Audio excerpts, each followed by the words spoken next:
Hello and good evening for all mankind. Season 1, episode 10, but the whole season really is over. Season 1, episode 10, A City Upon a Hill, but we're just getting started here on Live Long and Podcast as we continue our mission to watch every episode of For All Mankind and talk all about it. As mentioned, this is the season finale we're covering tonight of For All Mankind, season 1. More specifically, written by Matt Wolpert and Ben Ndidivi, and directed by John Dahl. And we got a great panel here to break it all down here on live stream on YouTube, Facebook, Twitch, and audio versions. I'm Dave Mader, and coming in to us next from the cosmos himself, it's Jody Simpson. I have to hold my breath. Hold your breath, you know. Yes, I'm losing oxygen as we speak. Suffocation or starvation or many other options for death. There are stranded options. in a rocket. Coming in next, it is the man himself, the great Kevin Millard. Hello, Dave. Hello, Kevin. How are you? I'm good. Long time no see. Yeah, it's been a while. Yeah, it's been a while. It's been a while. It was like yesterday, wasn't it? It was yesterday at breakfast. Yeah. Coming in next, from our nation's capital, it's Adam Woodward. Hey guys, hey Dave, I love your karaoke. It was fantastic. I can't wait to see more. He's your biggest Well, fan. I wish you were there. I wish you had been there. I wish I was there too. Wish I was taking part. I wish Dave was here about 20 minutes ago when you were shitting all over his karaoke. I didn't say. I just said it was something else. Is that what you were saying, Adam? Okay. Well, Oh, yeah. yeah, we'll have to come back to that. There's something called sarcasm, Jody. You know, Dig yourself out of the hole now there, there's jackass. no digging out a hole. It was all sarcastic. It was great, Dave. Thank you, Adam. You needed me. Introducing next, coming to us from something. She's looking like she's maybe in the dark or in the in some moonlighting there. It is Heather Narduzzi. Hello, I'm coming to you live from my hometown of Labrador City, Newfoundland and Labrador. I'm on vacation. You're in And Labrador. I just want to say, Dave, I would never talk shit about your karaoke, and I would vote for you for MVP of the ball hockey tournament, unlike some brothers we know. Oh, well, thank you. Thank you. And speaking of which, here is the man himself. Heather, wait. Just before you get to that, you have to listen to it first before you can make that call. You know what? I haven't listened to it, but who knows what quality of the audio equipment that was used to record the karaoke. If you were using the actual input, it might have been a lot better. Yes, as you may have heard, we had our street hockey tournament, annual street hockey tournament this past weekend. And so we have our most valuable player award, and past winners get to vote for it. And my brother, Jeff, is a past winner. And I said, well, here are the candidates. Who do you want to vote for? He's like, Tulsi. And so, even though I was nominated, so That's not really the story I heard. it's all good. I won anyway. It's Jeff Mader. Oh, you didn't need me. I didn't need you. I didn't need your vote, Jeff. So it's okay. It worked out. Yeah, no. He was like, if he needs to win it on his own. I can't have this nepotism coming in here. This You is don't want a not nepo right. brother. Yeah, he's Dave's not a no nepo brother. baby. Yes, I'm the Nepo baby. Well, we're all here now, guys. We've all seen season 1. And spoiler alert for anybody in the group here. Let's talk about this. Jody, what do you think about this episode, the season, where we're It was headed? a good episode. They trashed my boy, though. I didn't like that. Deke? Deke's a good guy.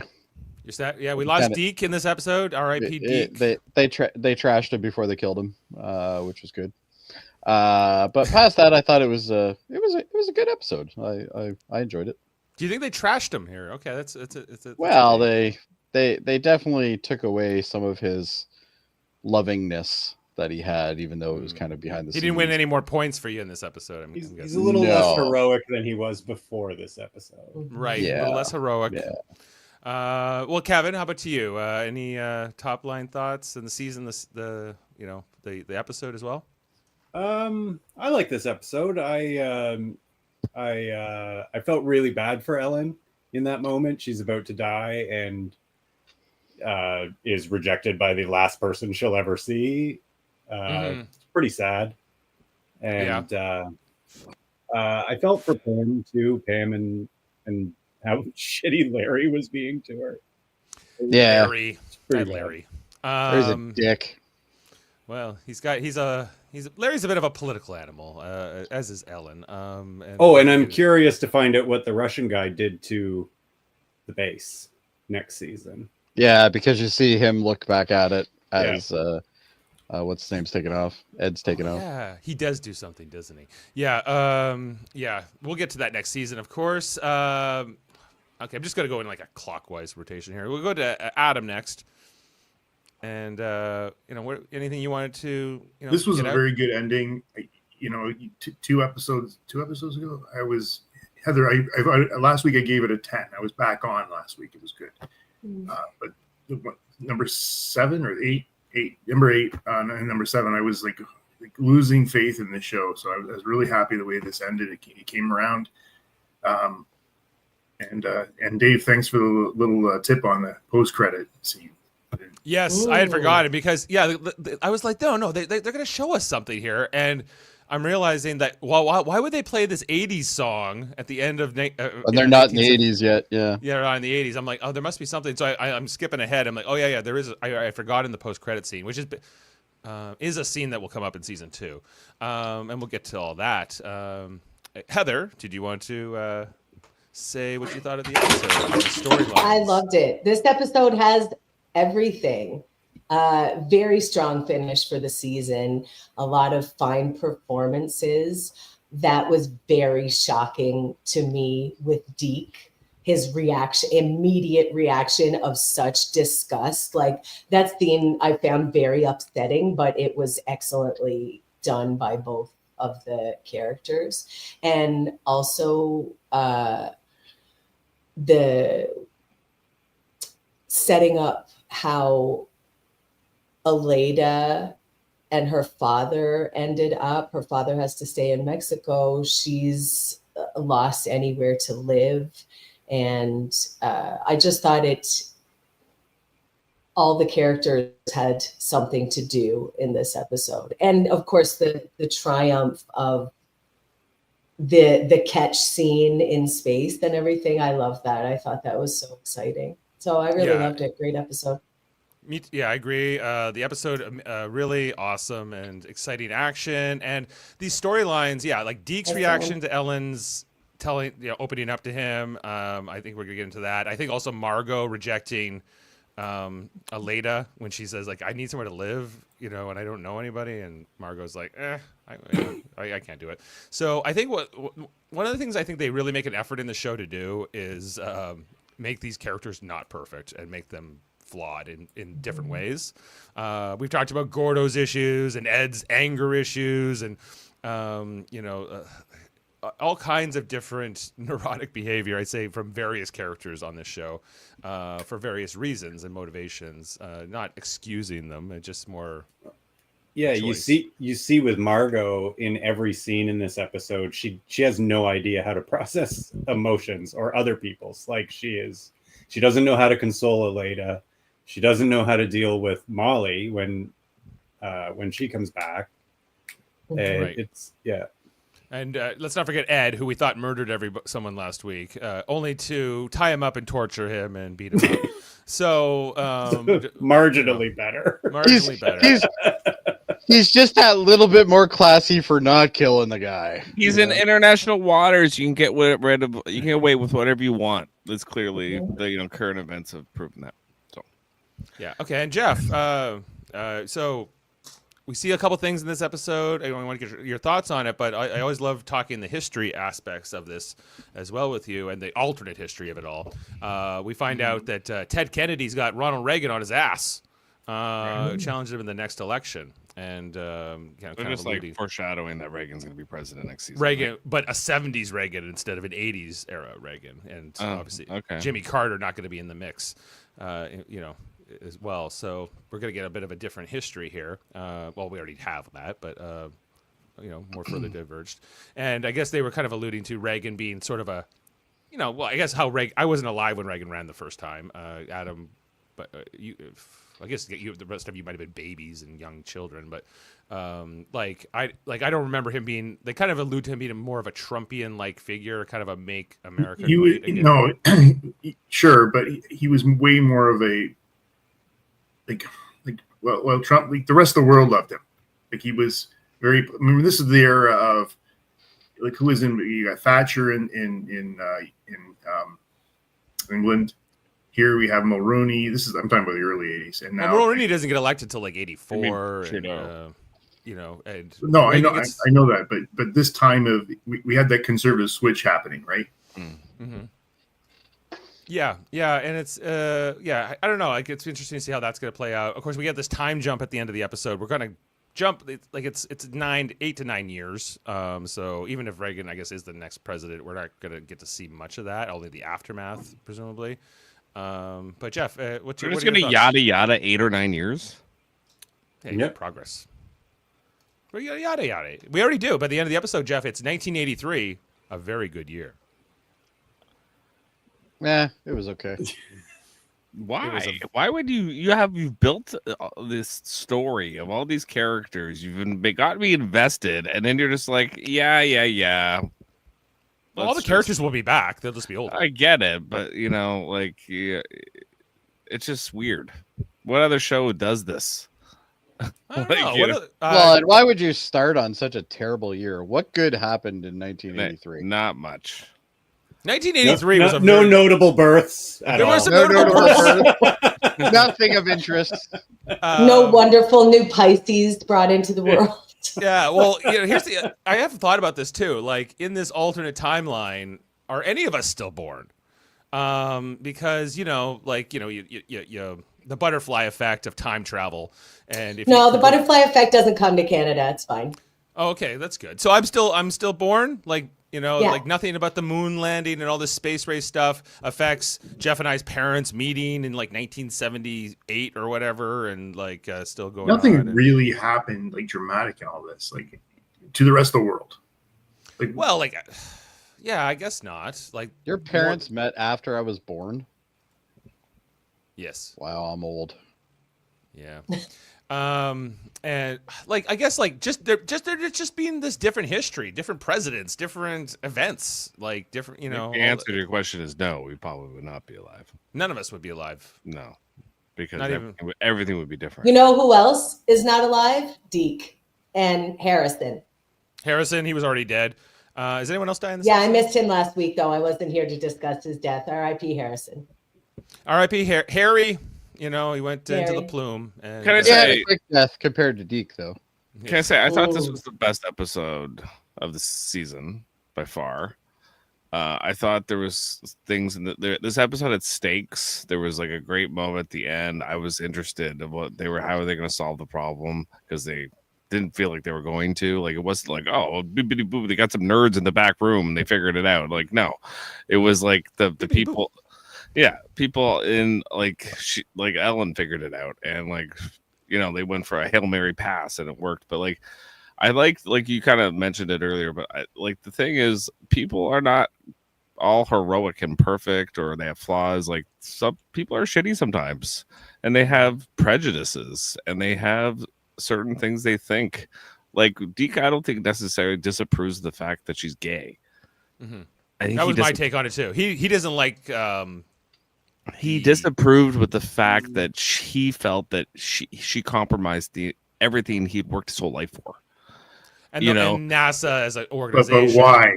Like the reason, because she was gay.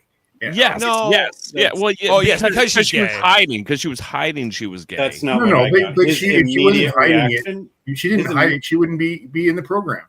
His immediate reaction is visceral. That's not what I got at all. Yeah, the program. You think he's prejudiced because she's gay? I think definitely. he's like every other 99% of the people in the 70s that were like this, or if they didn't react that way, they were trained to react. This is like the Archie Bunker of this. Right. Mm-hmm. I can see the train to react. That I don't know. Maybe I'm wrong, but that was my take too, Jeff. Like I felt like he's more mad about, I guess, the secret and the blackmail potential and this kind of stuff, and he doesn't.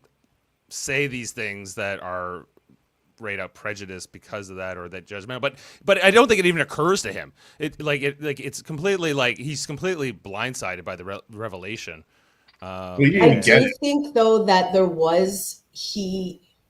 they showed some redemption for him in the fact that he said after his initial terrible reaction, he talked to her again about it later and said, if we make it through this, don't tell anyone else what you told me, because more people than not are like me.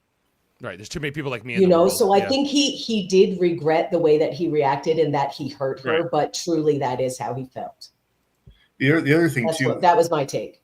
Okay, whoever was talking about Larry being a dick and all this, like Larry's in self-preservation mode right now. Yes. Because he's going down if Ellen gets found out also. They go down together. And that's No, they don't go down together. No, not at all. No, you're right about that. Yes, but in terms of their whatever. Anyway, Yes, of course. I walked into that. Of course, this is a live stream here, everybody. If you want a live comment here, we got our friend Sam from Newfoundland. Hi, Sam. You're nearby, Heather, or closer. It's a big province. Same I think province. We're in the same province, but we're not nearby at all. I'm on the mainland and he's on the island. That's close. But okay, the other thing is in this episode, I thought there was some people being really great to each other too. Hey, Like wait a you second. know, like there with what's Ed's wife's name again? Sorry, Karen. Karen. And with Deke's wife, like when Oh, yeah. they have to tell, like that moment is like very human and very like I didn't expect it from Karen. Like I thought she'd be a little bit more like the way she was, but she was very like consoling and like did the right thing, which I was surprised by. I did not expect that from her. Karen's been cool ever since she got weed, you know. Yeah, she's been getting high, and now she's a little more compassionate. Since you guys brought that up, that observation room was very, very high school to me. Like they brought, so you got, Karen has changed. She's a new person for sure. She brought Pam with her, different. But No you more got nails. people, right? No more nails. But you have people like, what's Molly's husband's name? Wayne. Wayne. They just look at each other. They know each other now. There's a relationship. They've been in the same house, and there was nothing. You know, there was no conversation there. Nobody's interacting with poor Wayne. Well, that's her dealer. It's ridiculous. She doesn't want to, get the narcs on him, so she's got to just, do this, the eye contact. And again, I just found it was strange. There's more relationships in that room that was let on. Yeah, and how interconnected all these characters are, and though we do get some like scene, we get like a scene here with Pam and Karen, and them forming a relationship. They haven't interacted at all this season up until this point. Some interesting, crossovers and things like that. But I think, it's not just the people in the room, but like there's kind of like a small family feel to this whole NASA world. Well, the fact that Marge was told about Deke in front of everybody was kind of interesting too. Like, yes, She knew when She knew she right was. I thought that was a really powerful moment when she was looking in and she saw them talking, and you could see it. That the actress did such a fine job. You could see it cross her face, and she straightened her jacket and prepared herself for what she knew was coming. So yeah, I agree. They realistically they wouldn't have told her in that room in front of all of those people, but No. in terms of a scene, and I think Karen had a lot more compassion for her at this point than maybe she would have when we first meet her at the start of the series. She's just lost her son. She's grieving, and her husband's up there too, so. Mm-hmm. Jody's distracted me with his background. Saved by the Bell. I'm going 80s. Okay, he's We're in going the 80s 80s now. We got to It's get to the 80s. We didn't know. We didn't know yet about. We didn't know any Bell's better. The 90s, but that's okay. All right, well, let's jump into the screenshots and just run through the plot of the episode. A lot to cover here, and so I was trying to rip through it all as fast as I could here, but anyway, so Ellen wakes up on Apollo 24 to start this episode.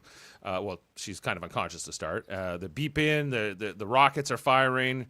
She comes to consciousness. We hear Deke on the comm, talking to her and says, "You've been unconscious for the last 6 minutes." He talks about there being a puncture in his suit, and he's hanging onto the side of the ship by a tether, while he's in his spacesuit. And so Ellen, after she comes to, she's able to disable the rockets, and then does she first pull Deke in while the rockets are still firing? I guess because he's on the tether here. I don't remember.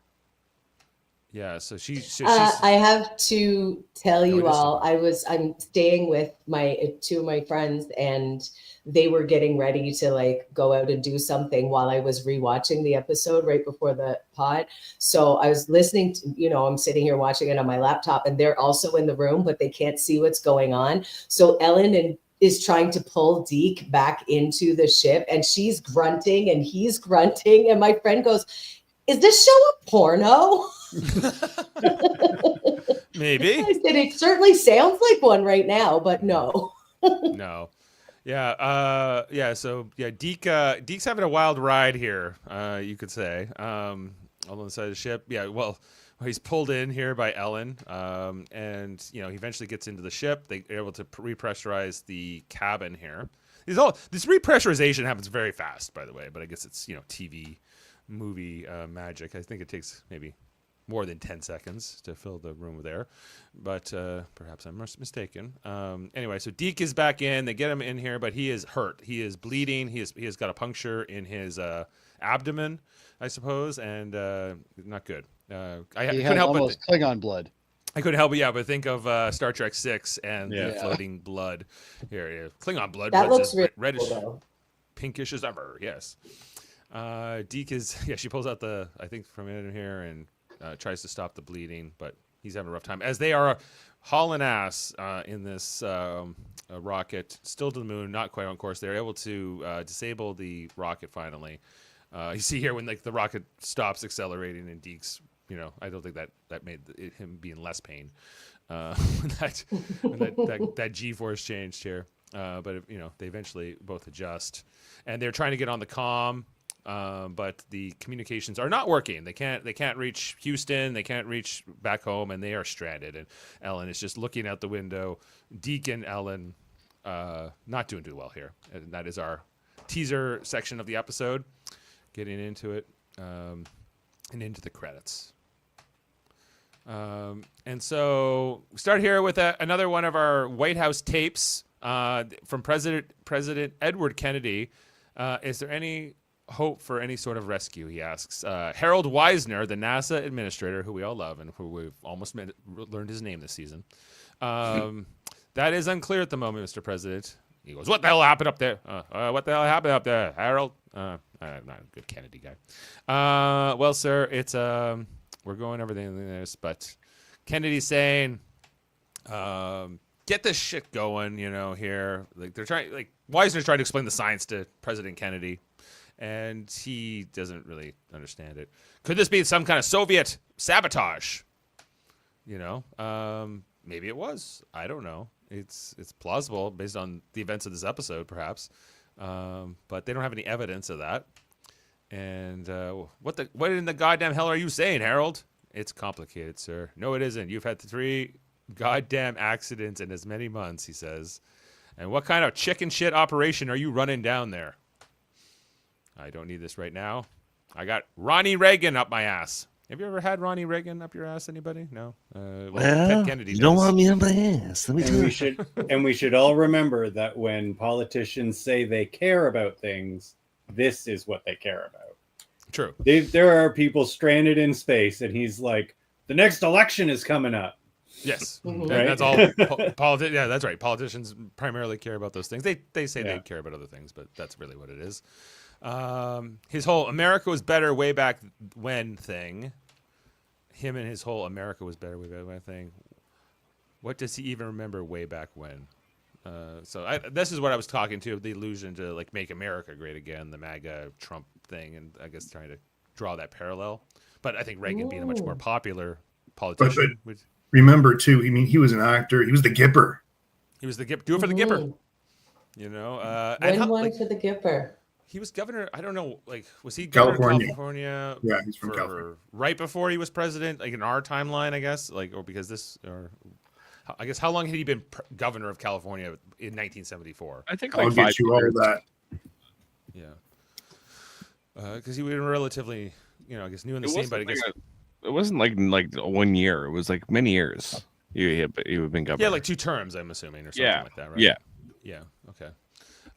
And Nixon was also governor of California, right? Before.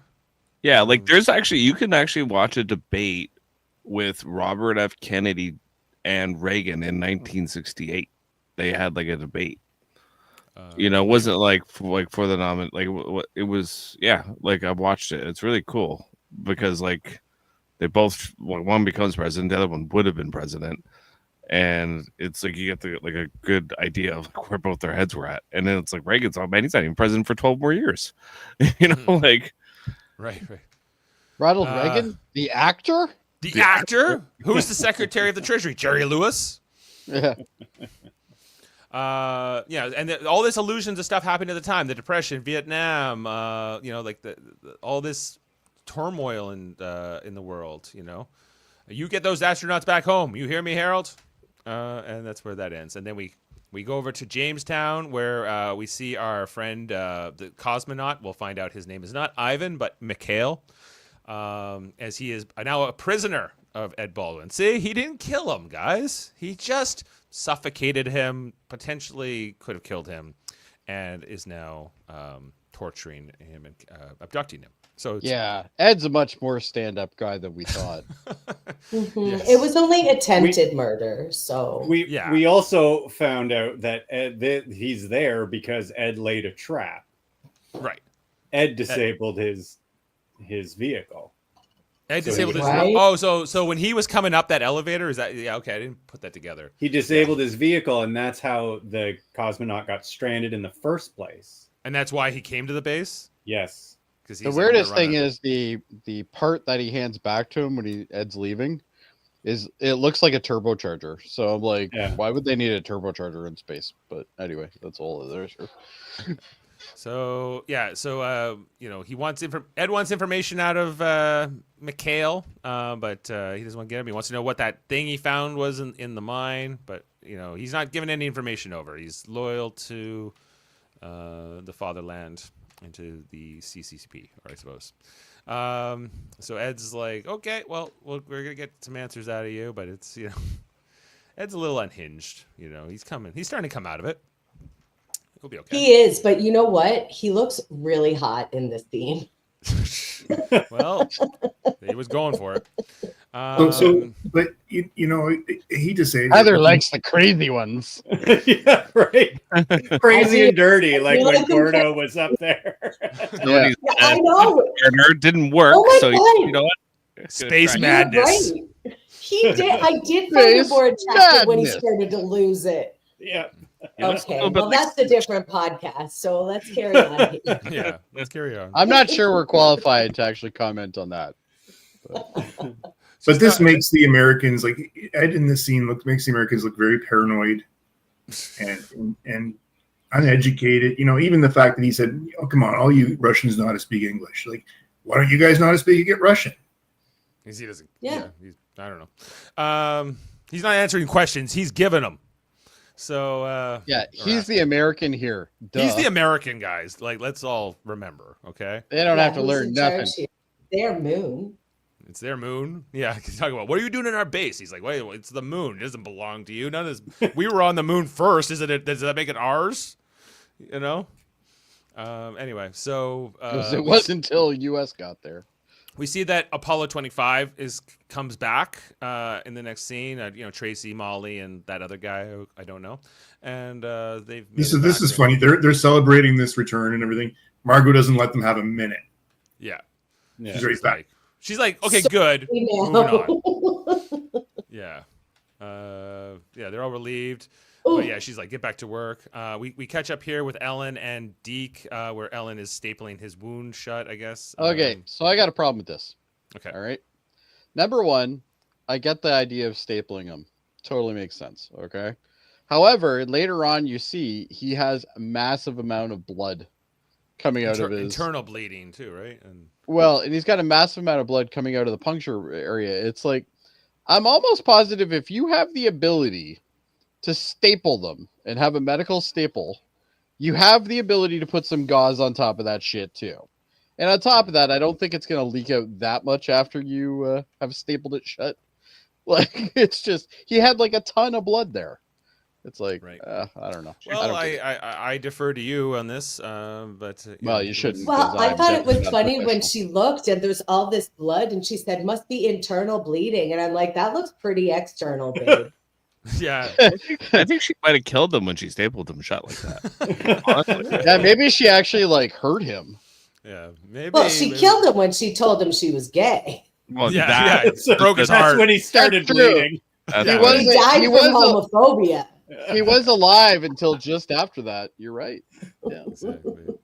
Just goes to show you that's why you shouldn't be homophobic, because you'll That's bleed out. right. Your Ellen life will will kill you. depend on And it. die. Space gods will come after you. Yeah. Yeah. That's right. Karma will catch up, and even though you're stapled, you'll still bleed to death.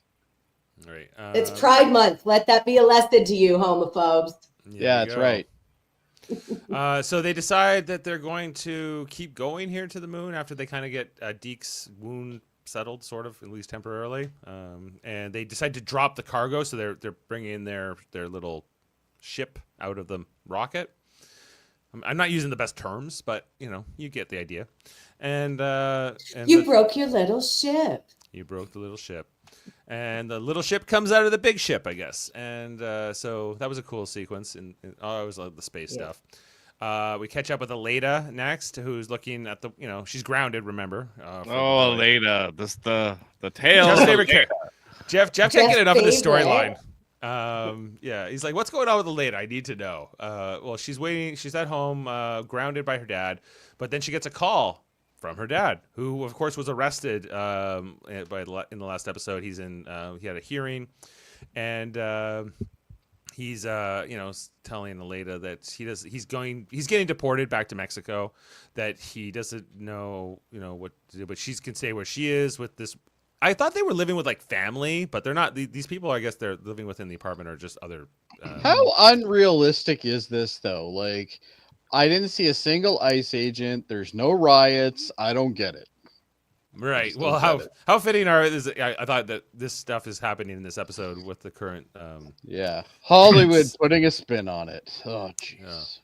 Right. So, but Leda says she doesn't want to live with this woman. That and she looks over at her, and I wouldn't want to live with her either. That's She doesn't all. look too. She's smoking Well, weed. 100%. I'm not even sure weed's the issue here. I think it's more of something a little harder. Like this woman looks very, very not with it. Yeah. Well, she won't be around. Well, I guess we're gonna see there's a raid later on, and her and everyone else here, I guess, were arrested. So.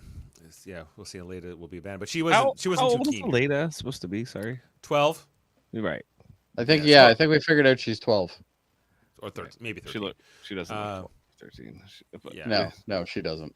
Yeah, I think the actress is older than that, but No, I think when we first met her, she was 12, but she's older than that now because she got accepted to the academy, right? Last week we So I think determined she's she more was like 13. yeah, She's last 13. week she's she's born 13. in Oh, okay. she's born in 62, and now we're in 1974, almost 75. So she's 12, 13 at this point, and she was only about 8 or 9, or maybe even younger actually, more like 7 when we met her in the first episode. So yeah, but they want to make sure that the performance comes across. So I think they went with someone a little older for the casting.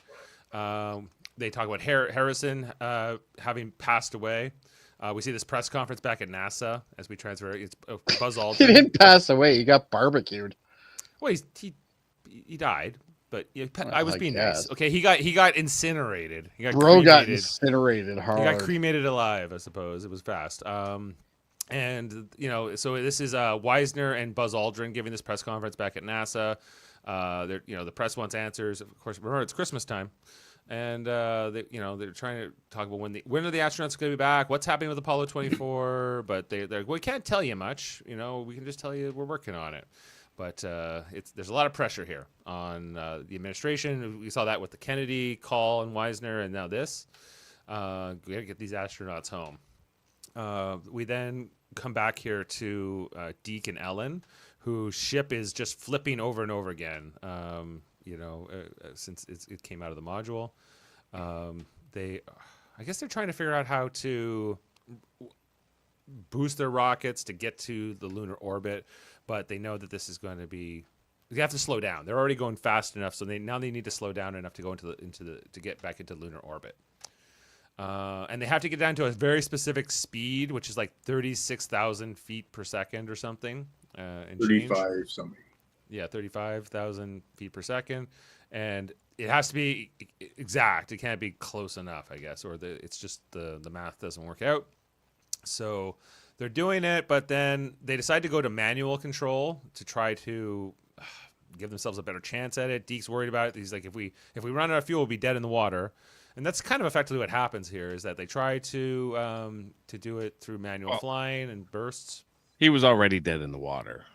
That was the problem. He just didn't know yet. But yeah. Anyway. Mm-hmm. Well, he was going to die. Yeah, he was going to die no matter what. Right. But she still needs him at this point, I think, too. Yeah. For as long as possible. So they do it, but it never quite gets down to the right speed. They missed it by 30 feet. 30 feet per second. So they're still moving in the direction of the moon, but it's not right. And Deke's salty as ever. So they don't have a plan. I think this is when finally back at NASA they've established that Apollo 24 is alive, and they're moving again, and they're headed that way. So there's a bit of joy there, a Christmas miracle. There's this moment here where that other NASA control person that we met earlier, she was the first woman who got to be in the NASA control director there. The flight director. Flight director gets to, she has this interaction here with Margot, or this look over here. She's like, isn't this great, Margot? And I don't know. I guess this is coming back to Kevin's idea that Margot has no idea what to do with emotions. So it's this kind of, well, I don't know. She knows what to do. She's like, you, hey. You. Yeah. That's what I got out of it. She was like, Right. Are you going to screw things up for me? All right, you're not going to. Okay, good. Aleda then shows up while this is all happening. She's here in the observation lounge, here to look for Margot, presumably. And then back on the ship. I guess no. This is where Margot explains to Wisner how math works, and that you can't just enter lunar orbit. You have to be going at a very specific speed, or you're going to go off into deep space. And I like how Buzz Aldrin just keeps looking over at Wisner like, you dumbass, you don't even know what you're talking about. It would help if someone smart enough was running this show. Isn't he like in charge of the space program? He's in charge of NASA. Yes. You'd think that'd be kind of that'd be one of the courses I think he should. He's a political. Yeah, he's like the president's guy, so he doesn't. He's a suit. He doesn't have to know anything. He's a suit. About I guess what I'm the implying president's is stooge. the president should hire somebody with some scientific background as well. Right, like Kash Patel doesn't know fuck all about law enforcement, but he's the head of the FBI. Right. True. So we'll hold ourselves to that standard, I suppose. Anyway, so. But it's like the other guy. The other guy just said, "I don't care how it gets done, just do it." Yeah, he doesn't care. It's just how Kennedy's like, you get those astronauts home. I don't care about what the practical challenges are. We need results. Anyway, so they need to. I like how she's helpfully labeled the two moon. items on her diagram. Yes. Moon. 24. This circle is moon. This is how much she has to dumb it down for this guy. Moon. Before she had those numbers, somebody walked in and went, "What am I looking at here?" Yeah. What the hell is a circle? What are these crazy diagrams, you egghead? Yeah. Let's get him home. Put it in plain English for me. She also alludes to that they can, with the head of Ed, they could perhaps bring them home. So, but they need Ed. They need Ed to. They're not talking to Ed, and I guess this guy at NASA is in charge of sending Ed messages on that dot matrix printer. He's like, I've been sending him messages every 10 minutes or every 30 minutes or whatever. They're like, do it every 5 or do it faster and more often and more annoyingly. And he's like, okay. And trying to explain what's happening here with Ellen. But this is the point where Ed is still not picking up his messages back at Jamestown. But please contact Houston. But the printer just keeps Can you go going back off to that here. screenshot for a second? Mhm. Okay, never mind. Thought I read something, but it was wrong. Anyway, the printer just keeps printing out more and more. Mikhail, the cosmonaut back here at Jamestown, notices it, but he's like, "What is your plan here, Ed? What are you going to do with me?" You know? Because everyone back at my base thinks that I would have run out of air by now. So they're thinking that I'm dead. And they're going to tell my wife I'm dead, and they're going to tell my daughter I'm dead. So is that And cool? anybody who's in IT would also know that that printer would have stopped working by now. Yeah. Just Yeah. too many. Well, that's a good 10 point. lines, that's about all you get. But, you know, like, Ed doesn't really have a plan, it doesn't seem. I think that's what Mikhail's trying to point out to him, is that Ed just kind of doing things, acting and reacting. And, you know, that doesn't have it. But, you know, Ed's still suspicious. He's like, you're making up stories about your family and your wife, and just to get me going. He's like, I would never lie about my family, you know. Well, he also says my compatriots are going to come looking for me. And Ed's like, dude, you have the only car. And Right. Ivan's like, oh, yeah, okay. Well, Yeah. we saw through that. Tell him to stuff. start walking. So I guess the idea is you could never walk that far with the amount of air you would have in your suit, right? Right. Because they're not incredibly far from each other, but more you need it's not a walk; it's a drivable kind of a distance. It's not an hour long. It's longer than an hour, yeah. It's an hour longer than an hour. And just eventually, Mikhail gets under Ed's skin here and tells him that, you know, this is what America is. You pretend to be the good guys, but you're really not, and you're, you know, whatever. And this is where Ed starts, you know, beating the hell out of him and punching him and everything else. Is he wrong? No, Ed proves him right at every step. Yeah, Mhm. more or less, yeah. On the Russian side, by about a couple minutes in. Yeah. The Russian wins me over too pretty fast. He's like, Especially when he starts listing off all of America's war crimes. I'm like, yeah, keep going. He's like, yeah, I've seen the Americans blow babies apart and blah blah blah and all these kinds of things. And it's like, you're trying to mess with me with your Soviet magic, Facts. all your KGB mind tricks, trying to get at me here. Fake news. Yeah. I also heard you guys eat sauerkraut in Mission Control. Anyway, I love. He goes when Ed's like, "Oh, you've been spying on us," and he goes, "Yeah, just like you do." Just like you spy on us. He does make one mistake. He mentions Dresden as one of the American war crimes. That's actually the British. So that was actually correct. Oh yeah, But- that's right. Okay. Well, he maybe associates them with each other. But he's also Well, it was under I know Eisenhower being everything. Supreme Allied Commander, so it could They speak Yeah. the same language, Jeff. Come on, England and United States. How come how Right. different Yeah, could the they be? English did it, but the U.S. was the supreme commander in that scenario. Mhm. So So, technically, it's still a U.S. war crime. we head over to Aleda's storyline, Margot's office here back at NASA. She's looking at Margot's map. Oh, by the way, I checked in. This actress at the time of the shooting was 15 years old. Okay, so she's a little older than the character. She's only playing a couple years younger. I've seen high school dramas, and like remember Power Rangers?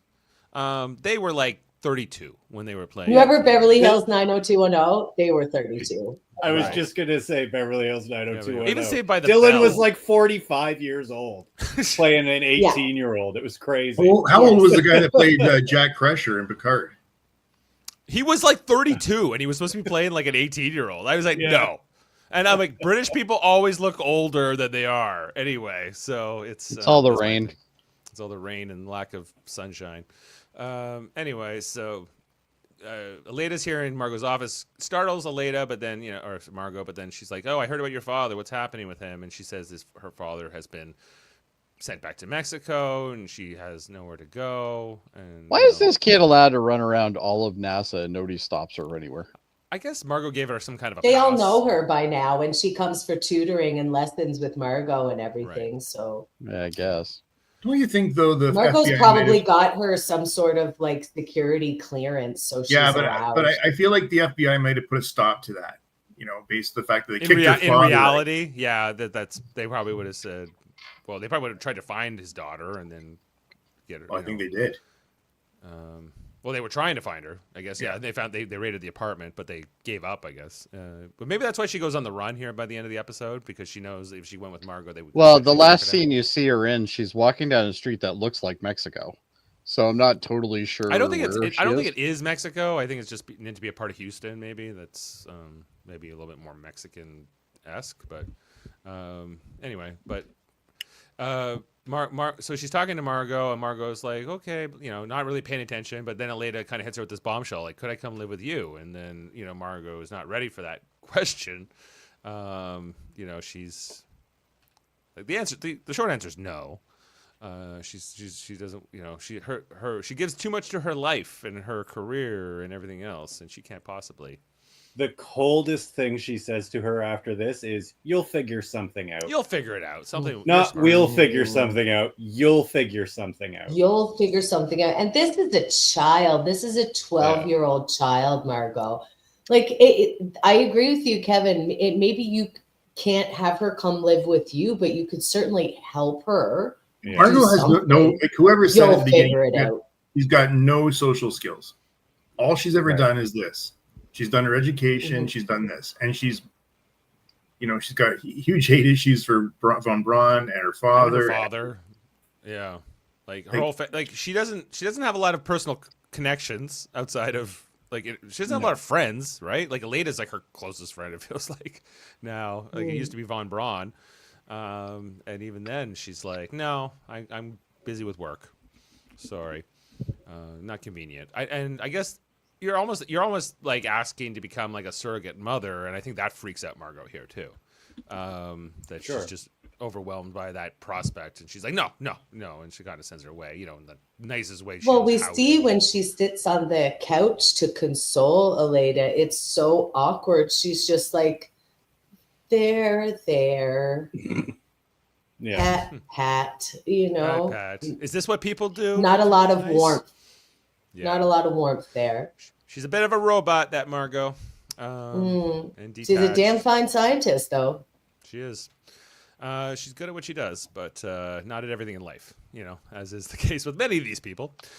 Which returns to our theme of these characters are flawed, and we see that. And I guess, I think that not spoiling anything, but I just feel like humanity is kind of flawed is also a theme of the show. Sure. And here are all the ways that we are, or that we can be.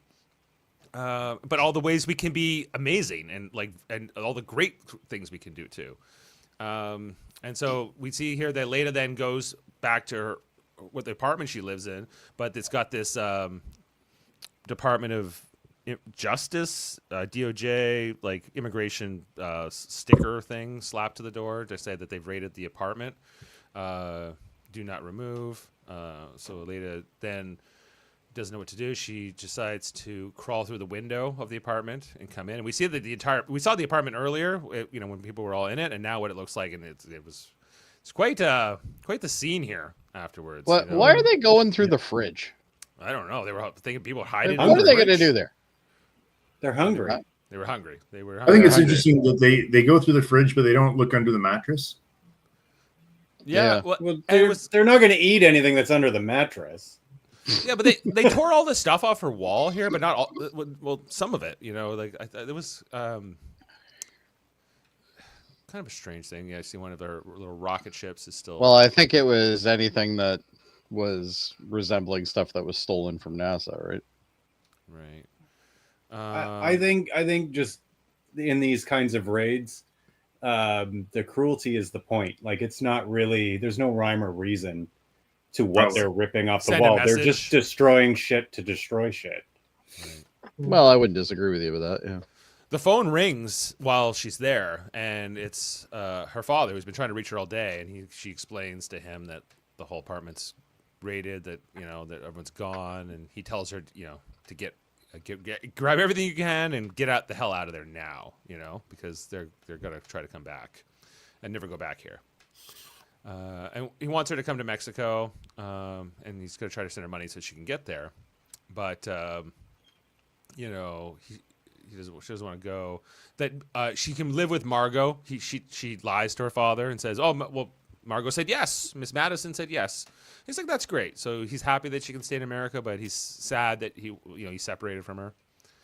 And that's a heartbreaking little moment when he moves the phone away from his face to have his moment of pain that she's not going to be joining him in Mexico. And then he puts the phone back up and puts on like his happy voice and says, that's great. I'm happy for you. Don't bother Miss Madison too much. So. Come on, Jeff. Didn't this scene get you a little bit with this latest storyline? Yeah, it's not that I didn't think it was the best of Leda stuff I'd seen. It took 10 episodes, for them to give me something that like was pertinent to like some sort of storyline. Like, this whole character is infuriating. Like, just get her to work at NASA already. Like, come on, like just make her part of the story. Give her something to do. God, she's too much. A minute ago, you were saying, why is she even allowed at NASA? And now you're like, get her to work at NASA.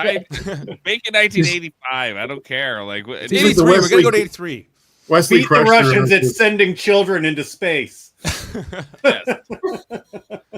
Like, there's so much scenes of like of her just like in a kitchen or like, just do like, why is she important? Like, just explain to me why. Because when she grows up, she's going to... Right, because we're going to skip 10 years of history for no reason. Then she'll be old enough to be at NASA, Jeff. Right.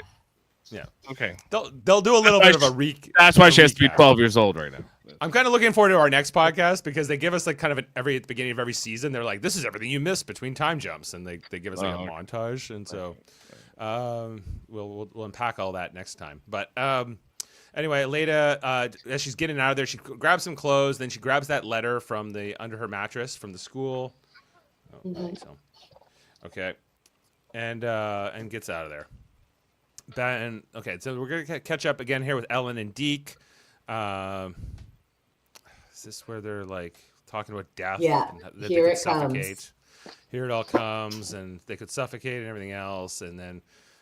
We see here Deke being in so much pain from his injuries, and that he's got his internal and external bleeding. Yeah, he seems to be bleeding on the outside too. I agree. Even though the gauze is soaked. Like it's he's bleeding. He's bleeding. And there's Staples didn't work. Well, and he talks about that he didn't really like. You write a letter when you go up, I guess, in case I die. This is for your family. But he talks about that he didn't really take enough time to write a good one to his wife. It was kind of rushed and not right. And she says, well, she'll understand. And then they start opening up, and he starts talking about his wife and that she, he couldn't believe that she married him and all this. And he starts trying to ask her about Larry and where did he propose and all this kind of stuff. And she starts telling the lie, the fabricated story. And then, she decides, no, like we're probably gonna die here. We may only have each other left in this world. So she says, I'm in love with somebody else, and it's not Larry. And Deke goes from confused to angry.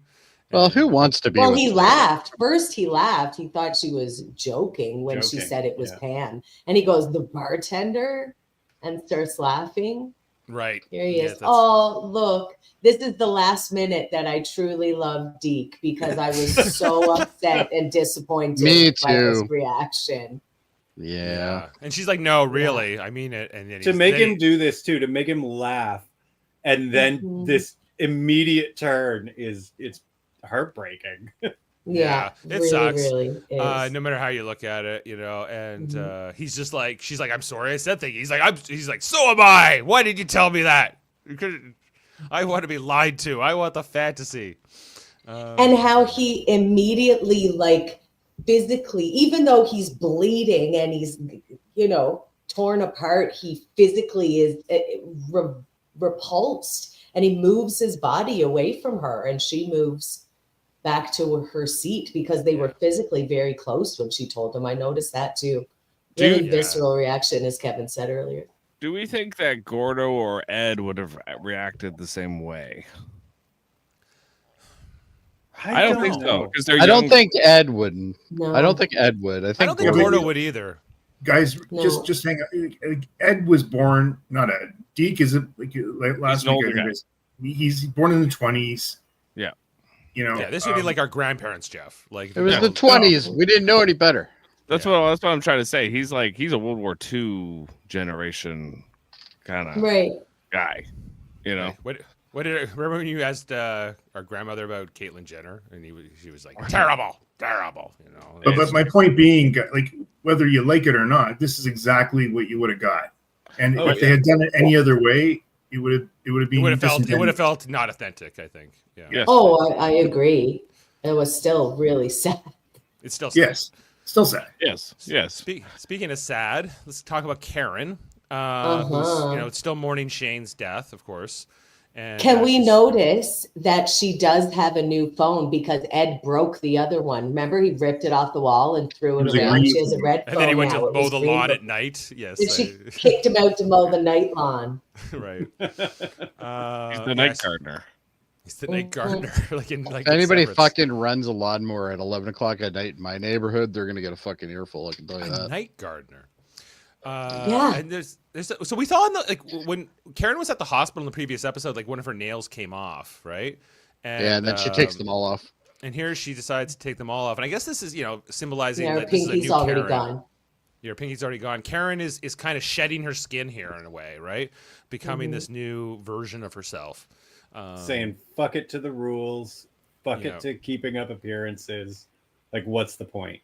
Right. Her nails were getting too dirty from all the like weed residue from her rolling. Yeah, they were showing too much of the weed. So she had to take them off. It made sense. She gets back into bed here, obviously misses Ed, but then I thought that was a really neat shot that they have. You see her hand on his pillow on his side of the bed, and her wedding ring is in the foreground in focus, and then she's in the background. I thought that was a neat shot. it was Symbolism. nice. And then we see Ed sleeping here back at Jamestown. She's missing him. He wakes up, and I think it's Mikhail singing. I couldn't quite make it out. Singing Elvis. Singing Elvis. I thought he was singing some kind of Russian thing at first, but He was singing Russian in the beginning, in the first. Yeah. Then he started talking about Elvis, and then he sang Elvis. Right. Well, the lights are flicking on and off constantly.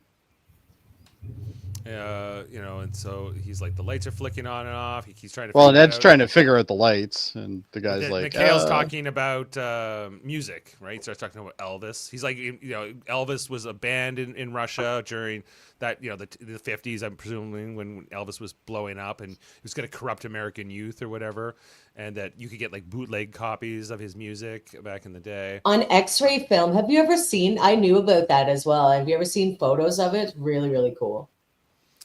No, I don't think I have. But yeah, like it was kind of like I love this scene actually with them talking music. They're talking about that Ed wanted to dance to Sinatra, I guess, at the wedding with Karen, and Karen wanted "Love Me Tender," and she got her way, of course. And he's like, "Your wife is a formidable woman." And he's like, "Oh, that's one way of putting it." And just debating who's better, Elvis or Sinatra. No. Fat old Elvis. Yeah, because Ed's like, oh, yeah, we went to see Elvis a couple years ago, and Elvis isn't even that fat at that point. Like we're talking 74, yeah, he's fat. No, but this is, but they said a couple years ago, so this would be. No, like, he said last year. Okay, so 73. That would be like that. No, that is Aloha from Hawaii year. No way. Hold on. Here. That's that's when the album came out. It might have been recorded in 72. But Sinatra is still the superior. No choice. way. It's always Elvis. He's the king, and he'll always be the king. Mikhail also disagrees with you. All right, so he's not that fat yet, but man, it's coming. It's coming. He dies in 77. But there's. But I love Ed was just like, it was like watching a clown with all the costumes and his big belly.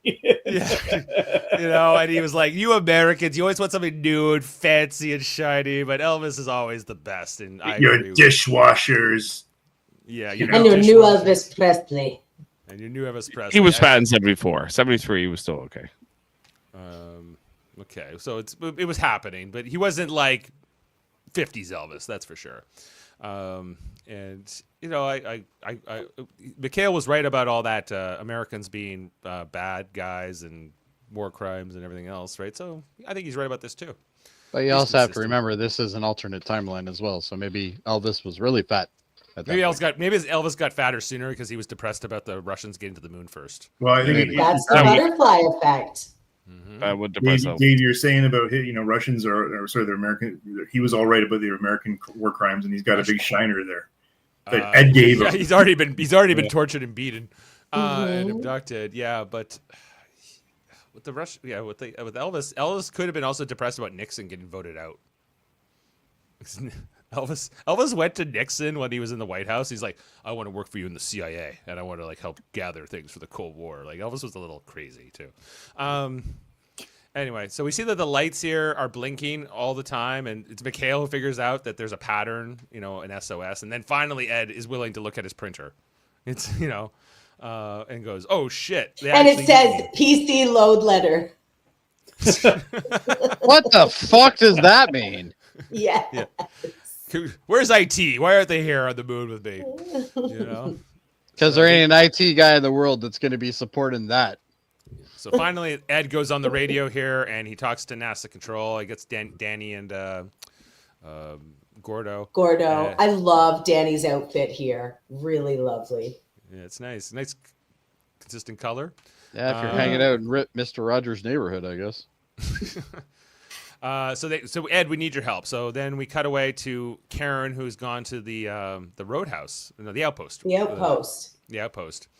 And this is the new Karen. Notice she's got her hair pulled back, no makeup. She's usually very coiffed, jewelry, lovely dressed. Well, she's a pothead now, so she's just in a raincoat. Yeah, she's in a trench. She's in a dirty old trench coat. She got her hair in a ponytail, and she's like, "Let's have a beer." Shower in 3 days, and we start season 2. She's just weighing. She's just weighing now. Got her hand down her pants. Painting her nightmares. She drives nuclear payload or what? No, I'm thinking about the last scene. No, but she's just a pot dealer by the end of the 1983. Anyway, she's looking over at the roadhouse, a place she's never come to apparently, because this is only for the astronauts, only for the husbands to come to. Wives aren't allowed. Wives are allowed. I was pretty surprised that her and Pam had never met. Yeah. That's right. And so Pam, of course, very concerned about what's going on with Ellen up there, and so the point that this guy can't even get a beer at the bar. Pam's, got her mind. Get your own beer, bro. You're not an astronaut. Exactly. No pen, no beer. And then Pam gets a call, and it's Larry who's calling from the phone booth here in the observation lounge of NASA. Okay, so I have a problem with this. All right, I'll tell you what the problem is. Number one, there's no way to dial that phone. The problem is Larry. So that phone is a direct dial, so it goes directly to an operator. You ask for what it is. So they would have known he was making a phone call out to a bar. Yes, they would have. And it's a media blackout, so they would have been tapping that shit like no tomorrow. He probably wouldn't even been allowed in there. And Jody, he kept saying, I got to get off the phone. And he kept going. This went a little long. Yeah, this is stupid. If it's okay, I agree with you. If it's a phone that can't dial a number, then why is there a phone book? Also a very good observation, Dave. Well, you got to look up. Maybe you want to call, Maybe I just want to look at, give me. Well, because you're going to talk to the operator and you're going to say, can you connect me to so-and-so number, right? Okay.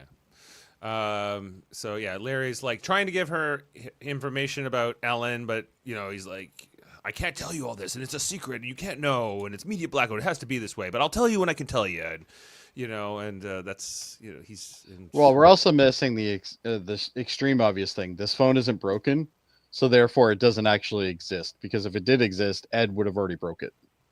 True. Ed likes to break phones. That's true. Likes to break them. Yeah, so Larry hangs up here with Pam, and Pam not too impressed with Larry. Rightly so, as we see here we see Reagan again on the TV running for president, and the actor. The actor, that's right. Oh, the Gipper himself. Gipper, you do it for the Gipper. Then Karen approaches Pam here and says, "Hi, I've never been here before," and kind of talks about being related to an astronaut, but doesn't really tell Pam who she is, although Pam, doesn't really ask. I would imagine Pam would know because, her face was all over when the thing with him was all going on and stuff. Yeah, so it's True. Like they're all kind of famous, especially in Houston, right? Like, but Yeah, like they would be really famous at this point. Well, Pam even said it. Pam said, Well, "You guys maybe are all." she doesn't recognize her because Karen's a pothead with a ponytail now. True. Could be. Anyway, so because she says, "Can I have a drink?" and she says, "What do you want?" Surprise me. So she surprises her with a beer. Wow, the most shocking of things to get at a bar. Yeah. A bottle of beer. Wow. Right. Maybe Pam's really not feeling her best service self right now. No, I think that's the impression I'm probably given not. too. Yeah. Pam's mind is elsewhere. Doesn't Pam's would rather like, I have don't the give day a off. shit. Have this beer.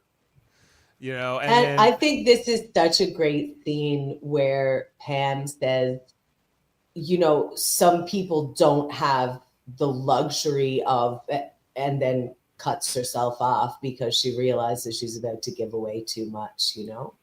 right. But Yeah. you know, Pam says, I'm not. It's hard to feel bad for you, right? Like, Mhm. not fully understanding Karen's connection here or whatever to the bigger events that are happening on here, especially to Ed, and and so getting into it here. I'm trying to remember where the transition is, where she kind of is giving Karen a bit of a hard time, and then they say, "Do you know somebody up there?" And she says, "Yes, my husband's up at Jamestown." And she goes, "Your husband's Ed Baldwin?" And then she realizes kind of figures out who she is. So she says, "Why don't you come with me to NASA? Why don't you come with me there?" And she says, "Well, I can't go there." And she says, "Well, I like breaking the rules now. This is the new Okay. Media blackout. They wouldn't just let her in. But I don't. I don't care who she comes with her. Who's going to argue with Karen Baldwin after her son died and her husband's on the Well, road? that's true. I guess she's got a little bit of pull. This is my new adopted daughter, and you better let her in right now, Right. or I'm going to Karen all over this place. This is my pot dealer. I mean, daughter. Yeah. So back at NASA, again, Margot is drawing. We get another Still dumbing moon diagram. Still Yeah. dumbing it down for them. for Weisner. Circle means moon. We go around. Line means orbit. And talking about Someone how just walked in. What planet is this? What's this? What is this? What are we talking about? Earth. Is this Mars? She's drawing it up here, like that the two ships are going to meet up here. We see that they're broadcasting to Ed over this Sony color camera thing on the stand. That's a cool shot that we can see Margot in the lens. Lens. And then it flips over here to what Ed sees on the monitor, and how the plan's being described to him. He's getting all the details. Ed's ready for business. Ed is dialed in for He's this. like, can't you just send like a printout? I promise I'll read it this time. Ed understands this shit. I don't know why he needs to be explained to, but all right. Because when you actually hear her explaining it, she explains it really dumbed down, right? To every other engineer in the room. Yeah, all these engineers in the room, and they're like, "This is the moon." Right. And then they have a certain window where they can Ed's ship can meet up with their ship, and then they can hopefully give them some fuel and everything else. This is their plan. So Ed will send you the procedures because he needs more fuel. I think is the other part of this puzzle that they need to figure out. Ed looks pretty badass in this scene, though. I got to give him credit for that. Yeah, he's like, whenever they show him on the monitor, he's like, "I'm done. I'm ready. I'm good. Ed Let's Baldwin, do this. ready for business. No space madness here." Don't Yeah. worry about I liked it better when he It's was fine. punching Russians. I only tried to kill one Russian. Yeah, It's fine. you notice he doesn't say, "Hey, I got a Russian here with me. I take a prisoner." He doesn't share that information. They with don't them. know any of that stuff. Yeah, this is all in his head. So so they explain that there's not enough fuel and that they might be able to get fuel out of the rover. Is that what it is, or that The other Lander. Yeah, they're lander. Lander. Yeah. and to get it, but they're gonna have to get a pump figured out and how they're gonna get the fuel out of one thing or the other. Anyway, so get ready, Ed. We're gonna send you those procedures. Anyway, bye. And then Gordo here. Oh, I do like the fact that they show the status things on the side. I don't know if you guys noticed that in the shot. Yeah, right there. So that's all the different consoles and what their current setups are. So I thought that was kind of neat. Yeah, it feels very Star Trek-y, like all these monitors and displays everywhere. And... Well, this is a lot more accurate than Star Trek, but right. In a good way, yeah. Anyway, Apollo 25 has made it back. Molly Cobb and Tracy and the other guy, and the other guy. The other guy, buddy. Yeah, they get a big applause here in the command center because, of course, they helped, get well, they kind of helped Apollo 24 until they didn't. But, it wasn't their fault. They did their job. Anyway, so they're back in here, and then, You Gordon barely gets- went into space, and then you came back. Welcome. welcome back. Welcome back, Katy Perry. Yeah, Gordo sees Tracy. Welcome back, Katy Perry. Look how connected with love she is right now. Yeah, she loves Astro it. wife kisses her man. Right, big thing here. Get a room, says Molly Cobb. She's been in space with Molly, so like anything's great now. She's like personality wise. Big embrace. Molly then saying shut up or whatever. Then she sees Margot. Margot, I guess, does have some emotion. Like No, she has them. She doesn't know what to do with them. Right. She's like, she kind of feels guilty. for Margot's giving like, her sorry about that whole like almost killing you thing.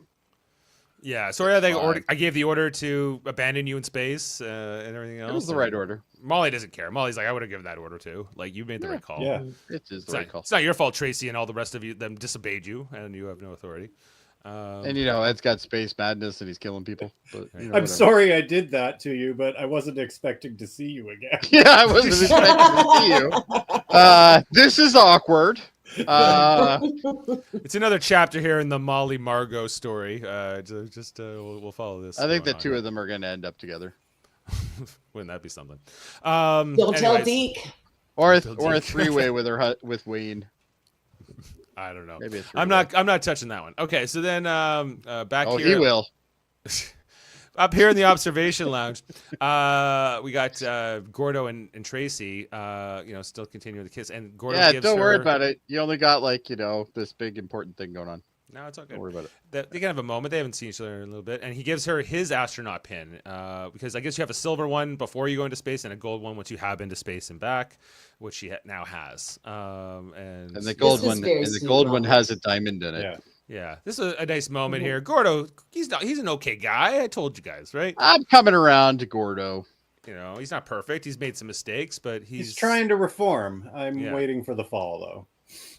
And I respect that a lot more now that he's into torture and shit. Okay, Mhm. good to know. And he looks hotter. So And he looks hotter, so that's What really we really good. learned is that Heather has a type.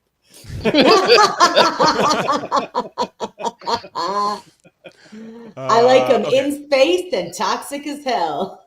Heather likey. Man. Okay, back to some more serious stuff. We talk more about, we get Ellen and Deke having a kind of follow up to their previous conversation where he's mad at her about the risks and the blackmail potential and the I don't know, like I'm being a jerk too. Deke is dead to me. At this point, like I don't To think everyone. this is not the time and the place for this conversation, Deke. Like, it's you're both, Well, he all knows you he's have, dying. all you have is each other. And in this, especially in this moment, right? And just like, but he's He's dying. like, I could have died a hero, but instead I'm gonna be an asshole. Yeah, right. Then I'm gonna Uh, die. Yeah. Anyway, he's like, don't. Is this where he says? Is this where he tells her never tell anybody this? Yeah. Or is it? He goes, comes a don't little tell bit- I think don't tell so. anybody else what you told me. There's too many people like me in the world. I think that's more when he Yeah. apologizes a little bit, sort of. Mhm. Anyway, so they figure out they have 5 minutes and 18 seconds left to make this rendezvous, right? 5 with hours Ed. and 18 Or maybe minutes. it's 5 hours. Yeah, 5 hours. Sorry. They're getting on that. They got the procedures to give to Ed, so they send those over to. Yeah, they Ed. come over. They come over with an idea on how to do this, and she's like, she reads it, which I don't know why it would make any fucking difference. You got 3 guys who are supposed to be doing this shit. What does it matter whether you like it or not? Well, she approves. This it. is She's what the they've boss. come up with. Yeah, it doesn't matter. That's not What else is she gonna do? She gonna go out there herself? No. She can. Well, she's supposed to look at like the numbers and Doesn't mean presumably anything. approve it, but Just go with it. yeah, she's supposed to be the smart person, president, not like Wisner. Well, she anyway. knows what the moon is without having it be written down. Well, they send it up to Ed. He gets it on the little dot matrix printout. What he needs to do. It's like, this is okay, I guess. And Mikhail makes this. He's like, you can't do this without me. You need me. You need me to help you. How does to pull Mikhail this know off." this? Can he read this? Yeah, Does he know doesn't even know what's what going Ed's on? being. What they're telling. He doesn't Ed to know do. the plan. What the fuck? Well, what He Ed, can what- hear everything. Guys, they were on the radio with him. but isn't it in his ear? Can he hear it all? No, that's I think it's loudspeaker, and he's got the Talking to microphone. it. So why doesn't he go, "Hey, this is Mikhail, and I'm captured by Ed Baldwin right now"? I thought that. Very good question. Yeah. I thought the same thing. I was like, why doesn't he just? Okay. Well, you know He what? doesn't When want- they were talking about like how are they going to get a message to him, I thought they were actually going to call the Soviets, the other Right, call the base. Soviets and say, "Hey, can you go over there and say hi to Ed?" They never even think about asking the Russians for help in this mission, right? Oh, we never asked the Russians for help. They don't want the Russians' help. Doesn't Don't matter. negotiate with terrorists, Dave. Yes, Was including this Ed the same Baldwin. year that the Russia played Canada in the Summit series, or is this No, that was Uh, 1972. 72. 72. Oh, so that's already happened. Okay, Maybe it was in 73 in this timeline. maybe. Want to see a picture of Fat Elvis in 1973? Sure. I shared the screen. Okay. Oh, This is him getting divorced in 1973. hold on. I gotta take this down. Or... There you go. He's not that fat. Pretty He fat. is not at all. No, No, he's, he's He not quite doesn't. a- I mean, like he's got weight on from his heyday, but he's He's still not like he's he's on not the- like he's nowhere near die on a toilet eating a sandwich. He's not clownish. Sinatra still No. looks better. No, what he was describing was when he's got on his white rhinestone costume. And, That's an Yeah. amazing costume, by the way. And It is, He used to give he had to give the scarves away because the women just wanted to like touch him, and maybe some of the guys too. I don't know. And you know. Oh, I think you do know, Dave. No, maybe I don't. All Yeah. right, so let's get into it. Anyway, so I guess Ed said yes to Mikhail, got him to help here. We see them driving away from the lander, and they're going along. Two friends here on the little road trip together. One in They a should have Russian- did that like you and me and me and you. You. Together. You and you, we're on the moon. Right. Happy together. Da-da-da-da-da-da-da. Yeah, and it Or seemed your like friend Mikhail by does help him Queen. That move would've this been thing. Yeah, that would have been good too. You're my Moving right along. moon friend. Yeah. I just think we have like Fozzie and Kermit from the Muppet movie. Like, moving right along would be a good one. Yeah, moving right along would be great. Anyway, then we go back to NASA, and Karen has shown up here in the observation lounge. Tracy's already present. Pam walks in with Karen, and Larry's mean mugging her. for the Larry's last not one. impressed. Like And this- Larry's the only one being Larry- obvious in this situation. if Yeah, there no- is anybody who's going to fuck this up, it's going to be Larry. Okay, He's like, come already on. been indiscreet with the operator phone, and now he's glaring at Pam across the room. Larry, you're Yeah, a fuck bitch. off, He's Larry. got no chill, this Larry. Larry's an He's He's going to have to pretend he's having an affair with her. To keep up appearances, yeah. I think Pam sees Larry but doesn't care, or just kind of glances at him there. We get this moment here between Karen and Tracy, and Tracy or Karen saying, "I'm happy for Tracy having the astronaut pin in." I think Karen doesn't care about Tracy being an astronaut. In fact, she cares in a good way. She cares in the Karen's like, I already smoked a bowl before I came in here. Piss off. It's all good. Nice little moment there. Larry glares. Larry needs a bowl. If Yeah, anybody Larry needs needs a a bowl. bowl, it's Although Larry. it's nice with Karen because it shows that when you drop your prejudices, you become happier. It's not it's about you too being happier. Yeah. She's dropped all of her like pretension and all of her prejudices against like weed and judgment of other people. And does she understand what's going on here with Pam? Do you think does she understand what's between them? No. Oh, Okay, yes. no, she's oblivious. Okay. I don't think so.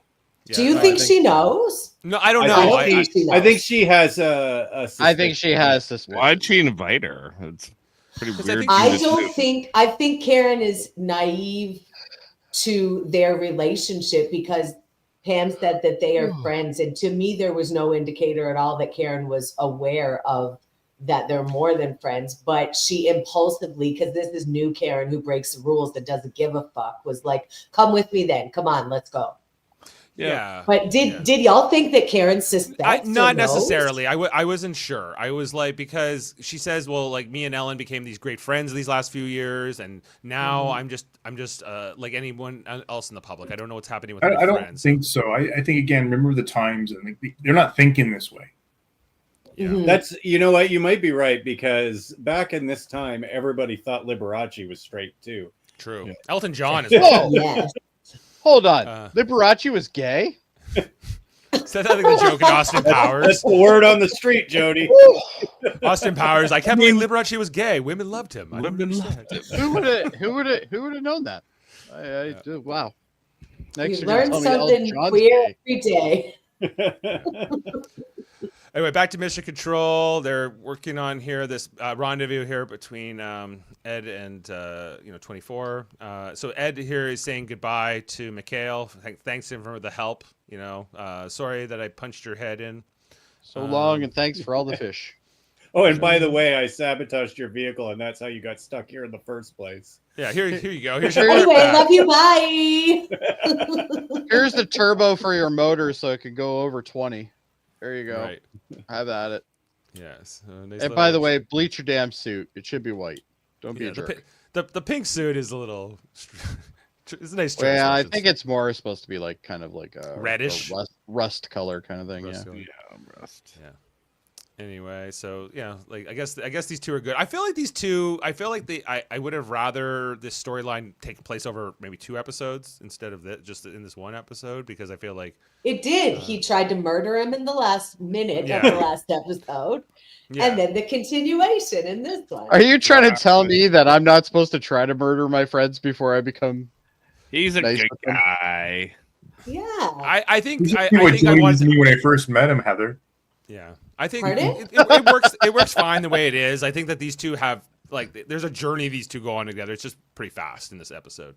But so anyway, so I guess they're good now. Anyway, so Ed then gets into the thingy, repressurizes. It's like, look at my butt.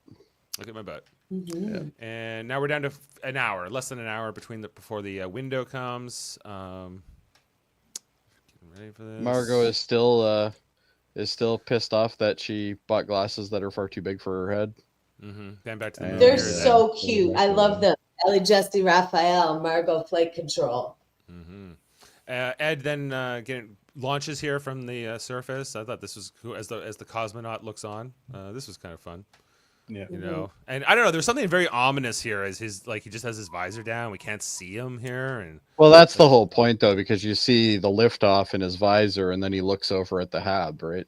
right. And then he's like, "Ooh, what can I do now? Ooh, look, how can I screw with these Americans? I'm gonna go look for that American porno they have in there." For the Leninist Marxist way of life. Here we go.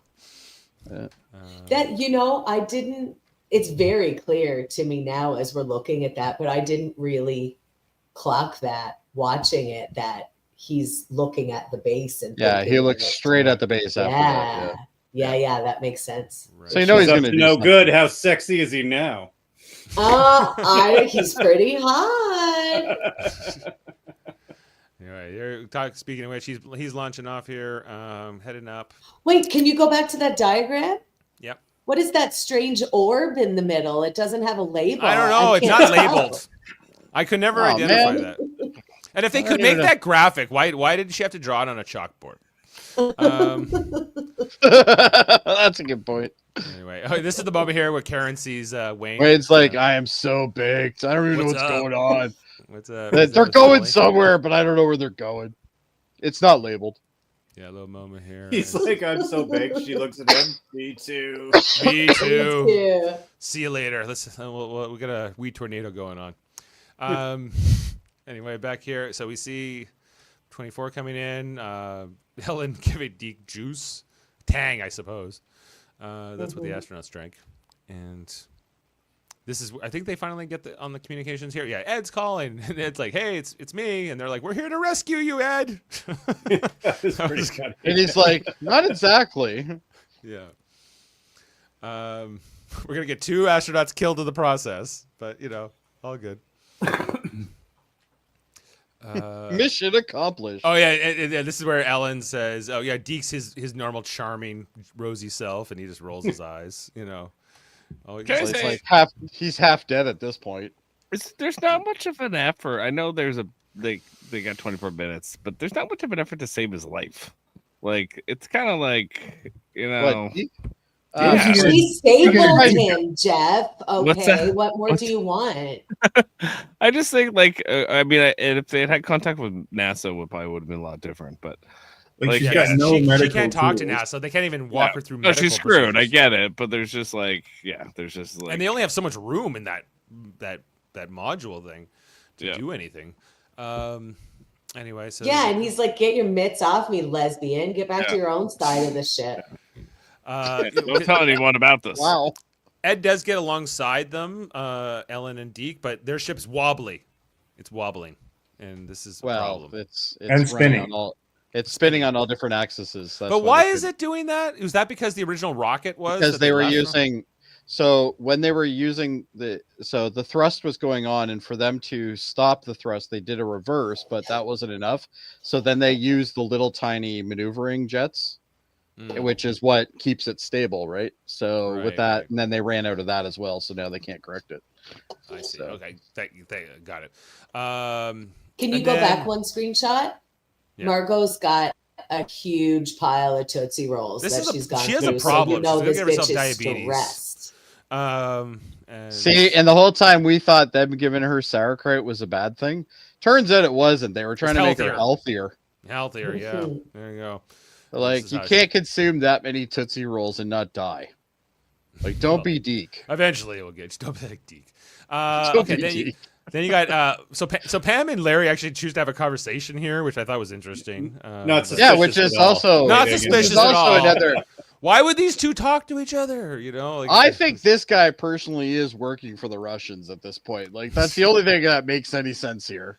Yeah, and he doesn't want her here. He's going to expose her. He's pissed off, but she says, I got invited here by Karen, and you can go to hell. And that's pretty much the. So is this going to be one of those like love triangle things where he actually does love the girl that he's pretending to be in love with? No, it's more that it's like Good, a business. because if It's it more like is, a business partnership with Ellen and Larry. Like they're kind of Yeah. they're. Well, he's they're not- worried he's going to be exposed as well. and he'll be right? exposed. But Mhm.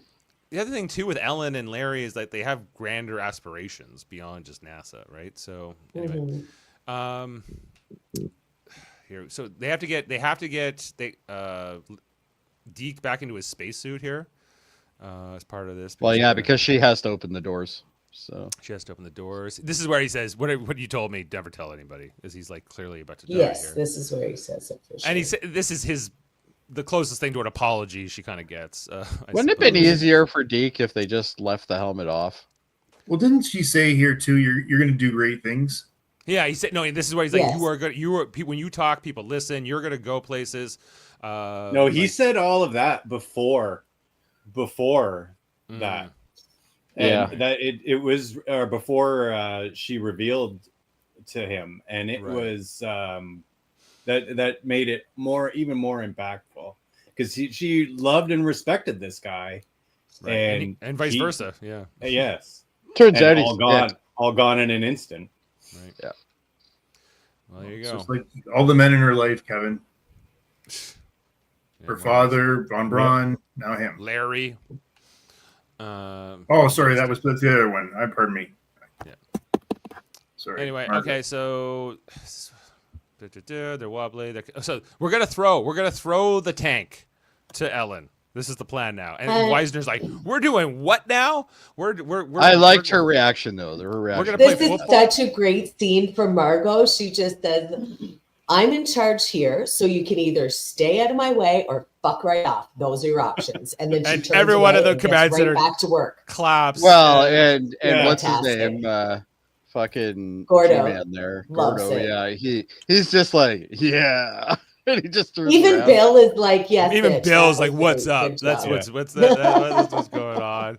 Yeah, she's She's like, just have you seen my stapler? So she tells them off here. Yeah, Gordo's like, "Impressive. I love it." Yes. And then Weisner. Gordo's like, yeah, And fuck he you, just dude. got told. He just got told. Well, this is the second time, this time publicly, that Margot has really owned Wisner. You know, when she blackmailed him basically to make her the head here, and you know, he's not too impressed. So hey, this is what we're doing, Ed. We're gonna throw the football across because it doesn't technically have any weight, but it does have mass, so it can still have an effect. Anyway, so what?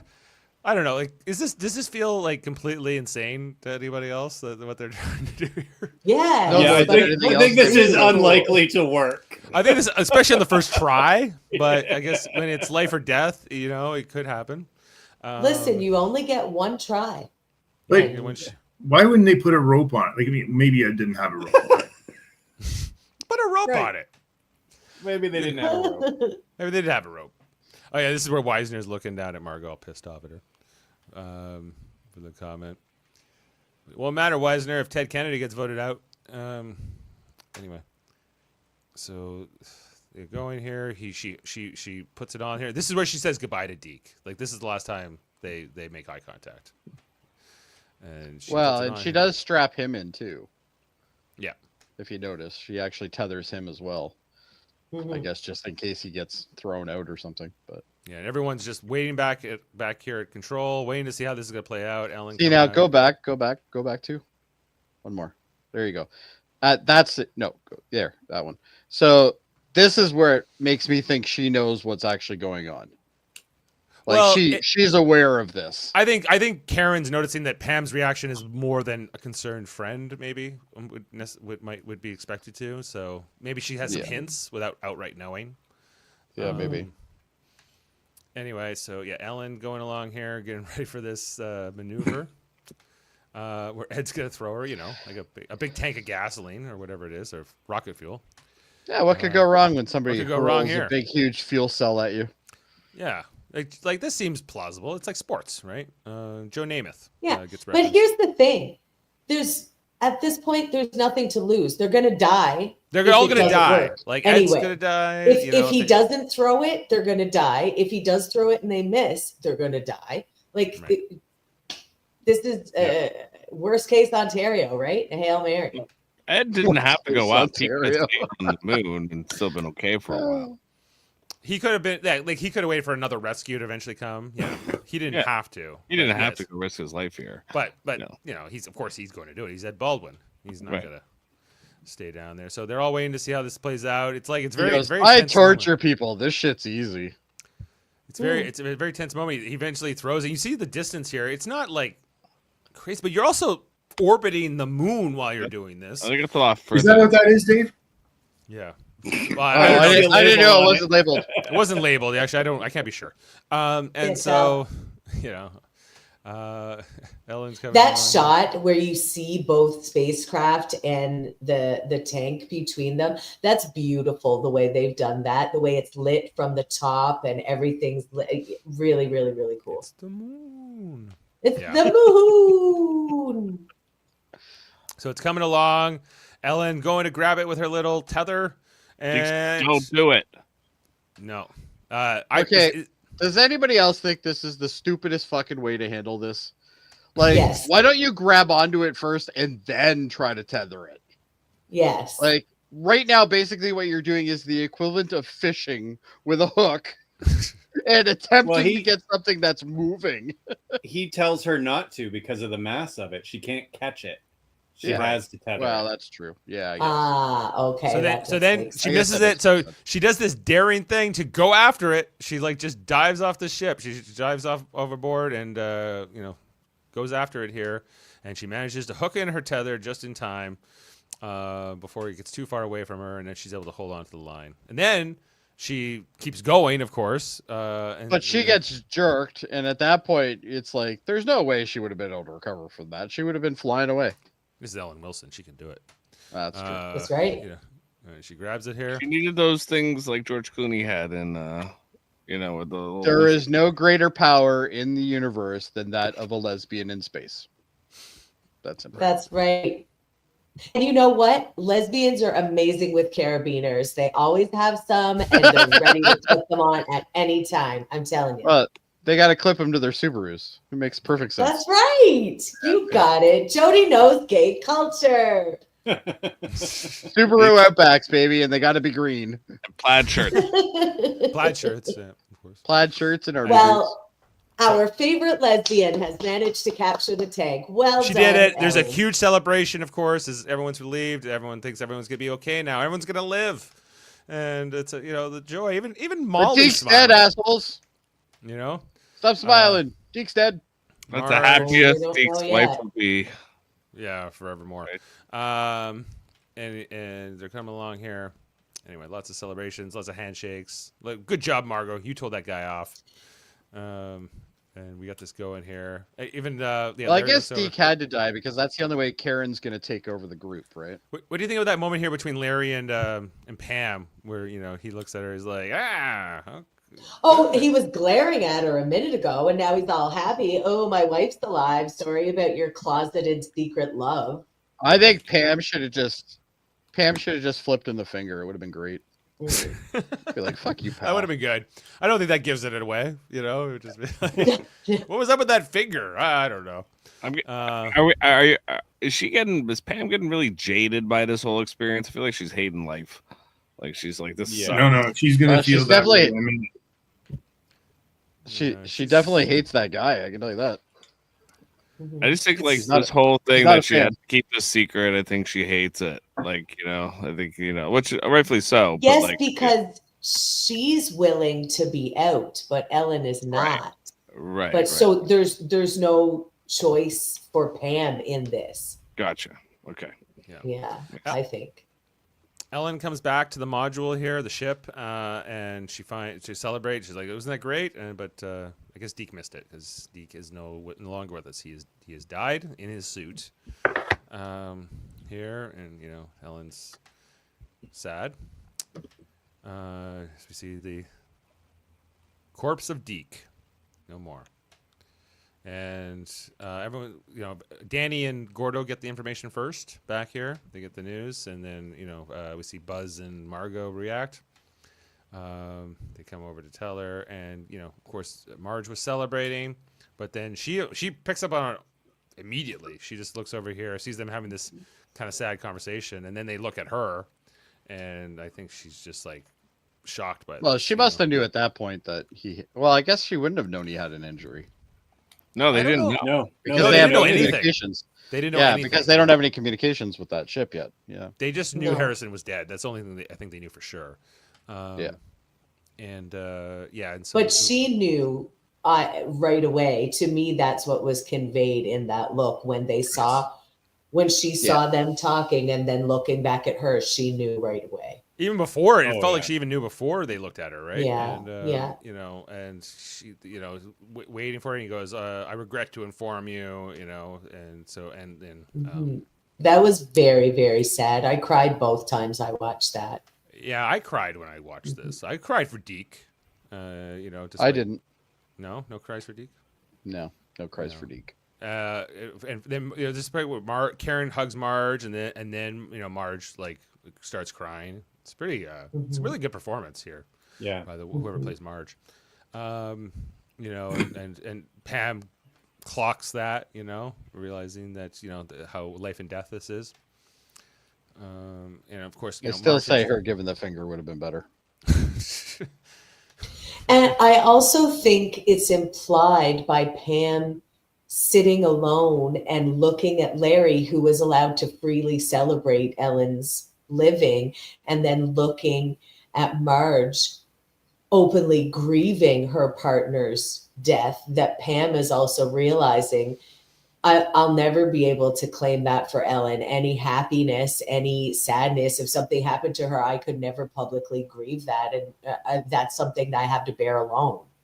And Yeah. she's sitting there alone to show that, Yeah, absolutely. And then Deke has been buried here on the moon.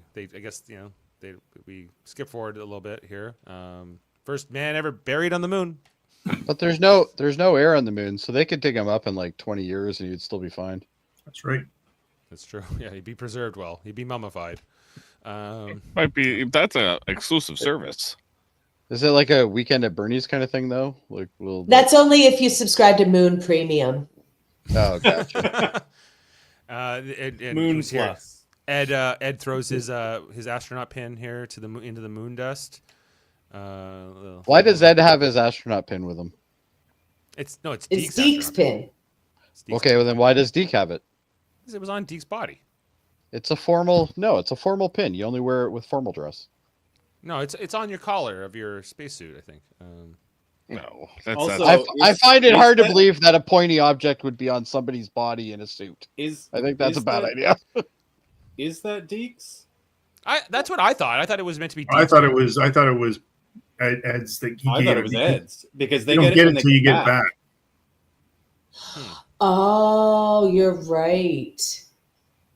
It still doesn't make any sense why they have it, but Because think about Well- it, Tracy didn't have hers until, and even then, it was her husband that gave it to her. Right, and Deke wouldn't have a But gold Ed would one. have had his with him. Like he's not necessarily wearing it all the time. You're right. It has to be. It's good luck It has for to be you. Ed's pin because Deke wouldn't have a gold Yeah. pin. He'd never been. I still don't see the point in having a sharp, pointy object like a The pin. point is drama, Jody. Oh. Drama, So he Jody. could drop it in It's the something- sand on the moon. Do you Yeah. need a diagram? Yes. As long as Oh, Where did he are also write? He wrote his son's name in. I didn't notice that. yeah, That so was- he that was created a like couple a little you weren't here for the Little previous memorial. episode, but yeah, he created like a grave for his son, even though his son's not buried. Yeah, that's here, but, that's his son's grave there. or memorial. Yeah, memorial. Yeah. Yeah. Anyway, so then we have this we pan up here from the moon, and there's a bit of that's a time jump here where we see Ellen and Ed here in the Ed. base. They're kind of having a bit So- of a so somber moment. Even if the cosmonaut went back in, he didn't do anything. Like he didn't do anything like Well, you don't know yet. Not We don't know. catastrophic. not catastrophic. Yeah, I'm sure he did something, but he hasn't like just trashed the place. No. No. He didn't. He wasn't like an He ice stole raid, all like their at Elena's, Well, he apartment. knew they were coming back, so He I guess he stole all wouldn't their have that much tang. time. He comes in and he steals other stuff and All their Tang and their Elvis CDs. yeah. Oh no! What was the show? Newhart. Newhart. Bob Newhart. Yeah, he steals all their Bob Newhart tapes, and That would have been a better scene. Ed would be like, all the Newhart tapes are gone. Fuck it, I'm leaving. You Yeah, can this stay is- here. this whole part here though, where he's trying to get Ed, she's trying to get like Ed. You have to go home. You have to go back to Earth. He's like, I can't leave. I can't leave you here by yourself. And she's like, you were here by yourself. And it's a bit of Yeah, a look what it did to me. disagreement, an Look what it did argument, to- but eventually she He- says, He doesn't want to leave because he is in control here, and all that is at home for him is grief. right, Mhm. right, exactly, and he knows that. I 'Cause you- think, You see it in his And his face when pothead she wife. says, "I relieve you." yeah, And he is like, He's like I lost. sadly- right, Mhm. and he's like, I. But she stand- says, it's very clear he's I was going to say Army, Navy man through and through, right? He's the captain. He's abiding by the chain of command. And she says, this isn't a discussion. You're relieved, and he, Well, and he leaves. They're he- both he accepts they're it. both commanders, so realistically, He's yeah. a captain, "He's, Well, a he's the captain. and Well, he was a captain, yeah. yeah. I meant but of the yeah. mission. But technically, yeah, she's the senior astronaut. But in these circumstances, she can be like just like a first officer can relieve a captain. It can Of course. Yeah. whatever. That's so right. so Ed does go home back to Earth. We see him here. He's doing his thing. And then I did see that shot when you see him looking at Earth. That was a cool Yeah. shot. like Yeah, this right one. there. Yeah, this he sees he sees Earth. He kind of looks really stares Like to out me, at it. in this scene here, it was like, oh my god, I got to go back now, and I have to deal with everything that's happened. Yeah, everything on Mhm. Earth is a whole different story than the moon, and it's like he's going to a whole I different can world. Sure. Well, he has to everything deal with he his did son's on grief again. everything he did on the moon was about him retaining control, not talking to Houston, getting that Russian, and trying to figure out like he needed to have control. But he knows as soon as he gets home, that's it. That's it. Mhm. Yeah, he Yeah. knows. Yeah. He's Baba like that, and Wawa. I'm gonna have to listen to Elvis. He was upset we about that too. We got Baba Wawa here. She's talking to Ellen over the video chat, and the other reporters here back at NASA. This was great, great, She was- great. Eulogizing Deke to was part of it, and what everything going on here in the program, and being the only American on the moon at this point. Well, no, and then is it worth it? Is it worth it? was- The question was, "What's it worth it?" And she was saying yes. We also get this montage here. We see the Stevens family, saying goodnight to their kids. I guess this is almost like Christmas Eve or something. I do love this scene though for the subtlety of it. If you notice, she doesn't actually curl up with him. She just sits there with him, and they're both kind of just looking at each other, and that's it. So Right. she's still kind of pissy with him. Well, yeah, that's a good read, Jody. Yeah, I think so anyway. And if you notice her body language, she is sitting with him, but she has her body turned She's away got her from body him. turned away from him. Yeah, that is a good catch, Jody. Yeah. I love their decor. Oh yeah. She's also wearing black, and he's wearing white. I don't really remember right now because how the house is going to look next season and everything else. But The best thing about this house though is they have that ashtray with that glass that when you put the blue light on it, it glows. My grandparents and all of their friends, their houses looked like this. Yeah. My house looked like that. Back at NASA, Margot's working late. There's only one office. in the building. Only one office open. Yeah. On Christmas That's Eve or Margot. Christmas. Yeah, I think this is meant to be Christmas Eve or something. And, That's because No, nobody we're loves in it. January now. According to the timeline, we're in January.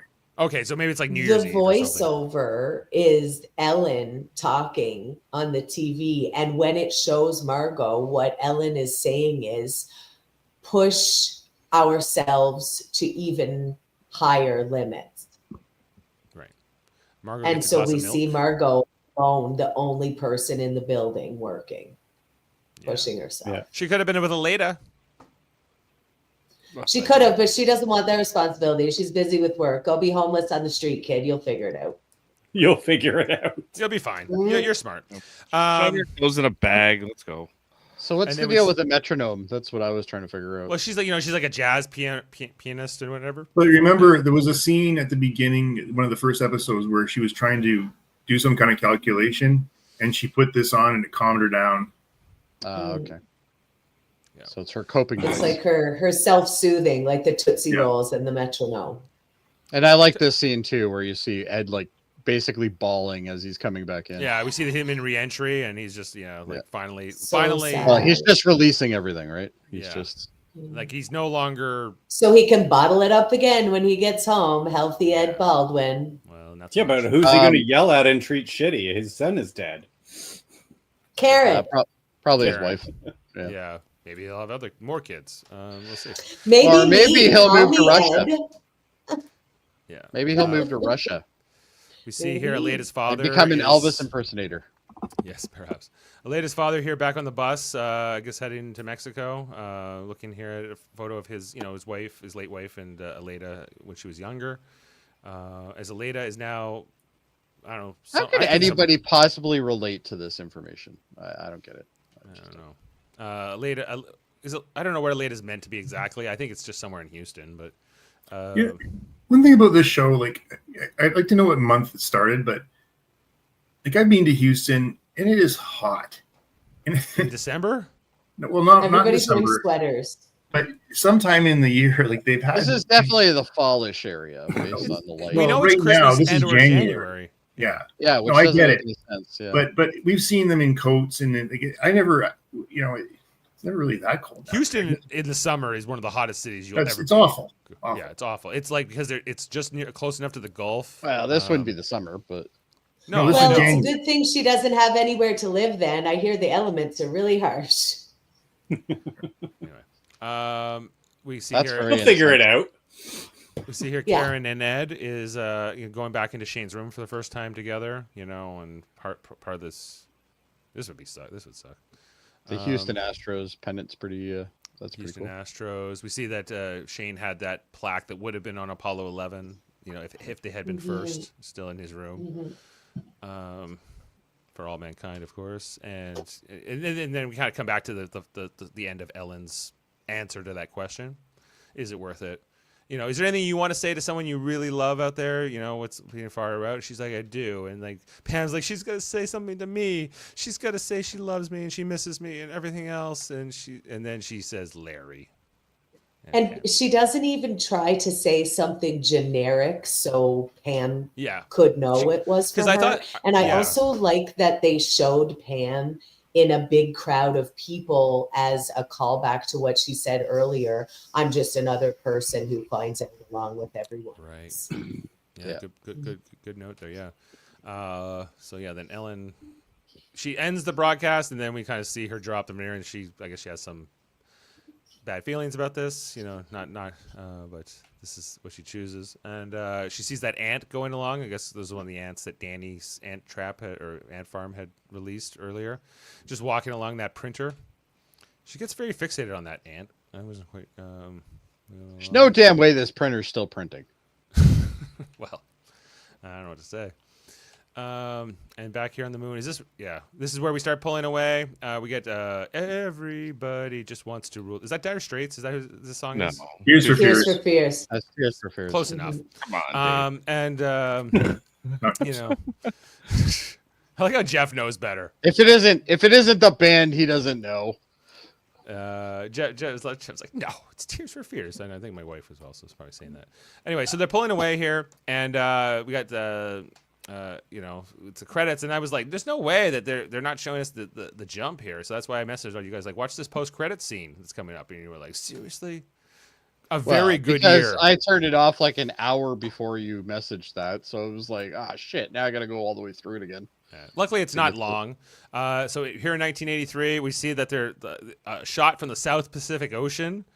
And it's Ed and Karen talking behind the TV. We don't see them. And he's like, well, she's like, it's not just another launch, Ed. It's got a nuclear payload involved. This is too risky, and then we kind of go from the TV land into just being able to see it outright here.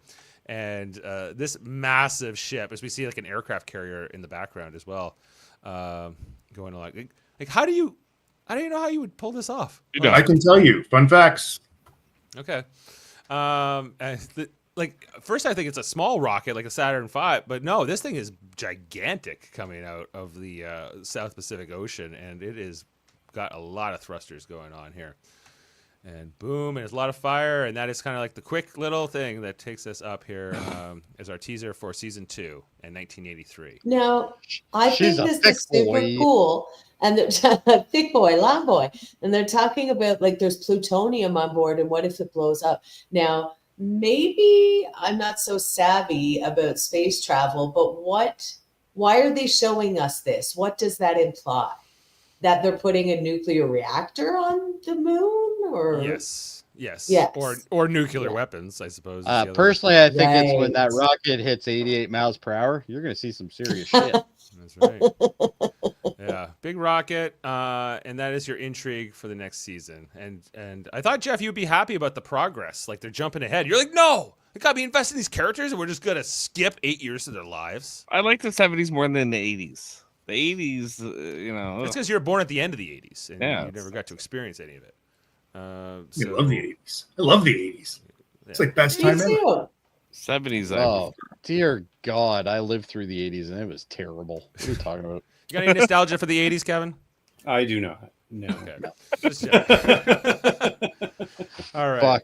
Fluorescent everything. Yay. Oh, that's the 90s too. Come on. That's true. Right into 96 at least. The neon and the new squares and wave triangles everywhere. Everybody wearing Ocean Pacific. No. Yeah, it only took us 2 hours to talk about everything that happened in this episode, but we need fun facts before we get out. Fun facts with Adam. Fun facts with Adam. Just a tip, I sing that better than I do karaoke. All right. So that rocket, let's start with the rocket, because it actually was a conceptualized design from 1962. It's called the Sea Dragon. Sea Dragon. Oh. And the idea was to basically make a giant rocket that could handle just giant capacity and payloads. So imagine it can handle the stuff that can get into 5 shuttles could go into one rocket.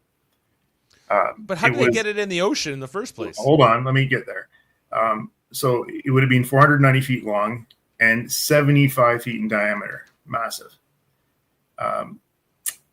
So the idea was to cut down costs rather than putting it onto a platform. keep an average. He'd float it out in the ocean, like on a ship, I guess, and put it in, and then load it on the ocean, and then with ballast, tip it up and sink it just below the surface, and then it would launch because you've got the stabilization of the water, I guess, to hold it rather than a tower. Mm-hmm. And the massive weight of the thing could not cheaply be stood up on land. So that whole idea was to be put in the water and launch from the water. It was never done. However, it was on the books for years and years to do it. Okay, so that's what I guess that's what they choose to do here, and I have seen season 1, but it's been a while. Apparently, in episode 2 of this, you can see Werner von Braun hold a model of it. Oh, neat. So, just a couple of things, for the picky people on like me sometimes. Deke's blood is shown floating in space, while in fact the rocket burn was still ongoing, which would have caused continuing acceleration, and droplets would have appeared at the back of the cabin. And that never happened. Right, because you're kind of creating a G-force there, then. Yeah. And the other thing that was weird on that, like Ellen seemed to be jumping into the bottom of the cabin. I don't know if you guys noticed that a few times. And there's no jumping. Like you just either you push yourself down or whatever. But she looked like she was stepping down to a lower place in the cabin. Got it. Oh. There's a comment about the tether ropes, going back to the last episode, never being able to handle that kind of force. Like if you were an astronaut hanging off the side of a ship, like the tether, or a ship hanging off the side of a ship, because that's what happened. A ship hanging off the side of a ship with a. Yeah. One more here. The Russian cosmonaut at 1747 in this episode, when he takes off his helmet, he's actually wearing an earring on his left ear, which would, again, never have happened. He was a member of the military, and that would be a strict violation of dress code. So, not only that, pointy objects in spacesuits. No, maybe. Maybe he had a friend named Ivan. Maybe he did. One of the things, when Apollo 24 returns, Molly walks up to Margot to tell her about Apollo's 25 shortwave antenna. So all of a sudden, this becomes important to Molly.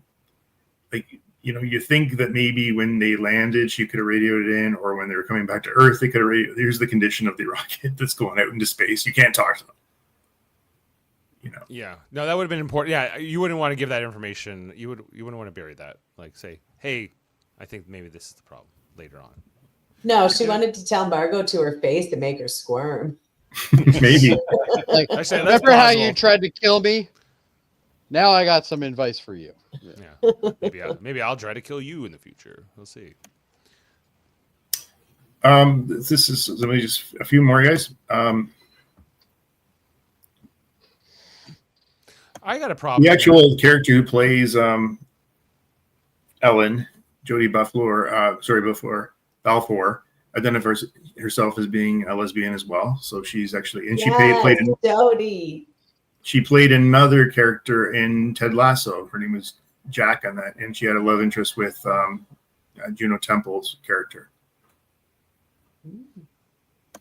I got a problem here. Okay, Mikhail, the cosmonaut there, his name is Mikhail Mikhailovich, which is like your name is like Michael Michelson, basically. It's because you're named after your father, and then in Russian language, it's a weird. I used to know this. Now I can get it for next time. But how they name names, like basically, it's almost double, like as you said. His father would be like a Mikhail, then perhaps. Okay. What's next, Adam Adamson? Adam Adamson.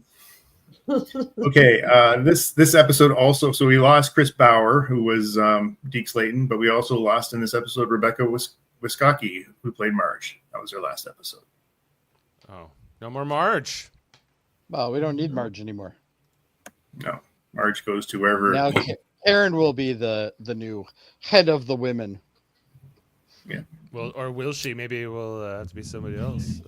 No, Karen's the hothead now. She can't run the astronaut. Gonna make everybody smoke weed. It'll be great. You know how you handle these launches, girls? Let me show you. Let me show you. Pulls out a big bong.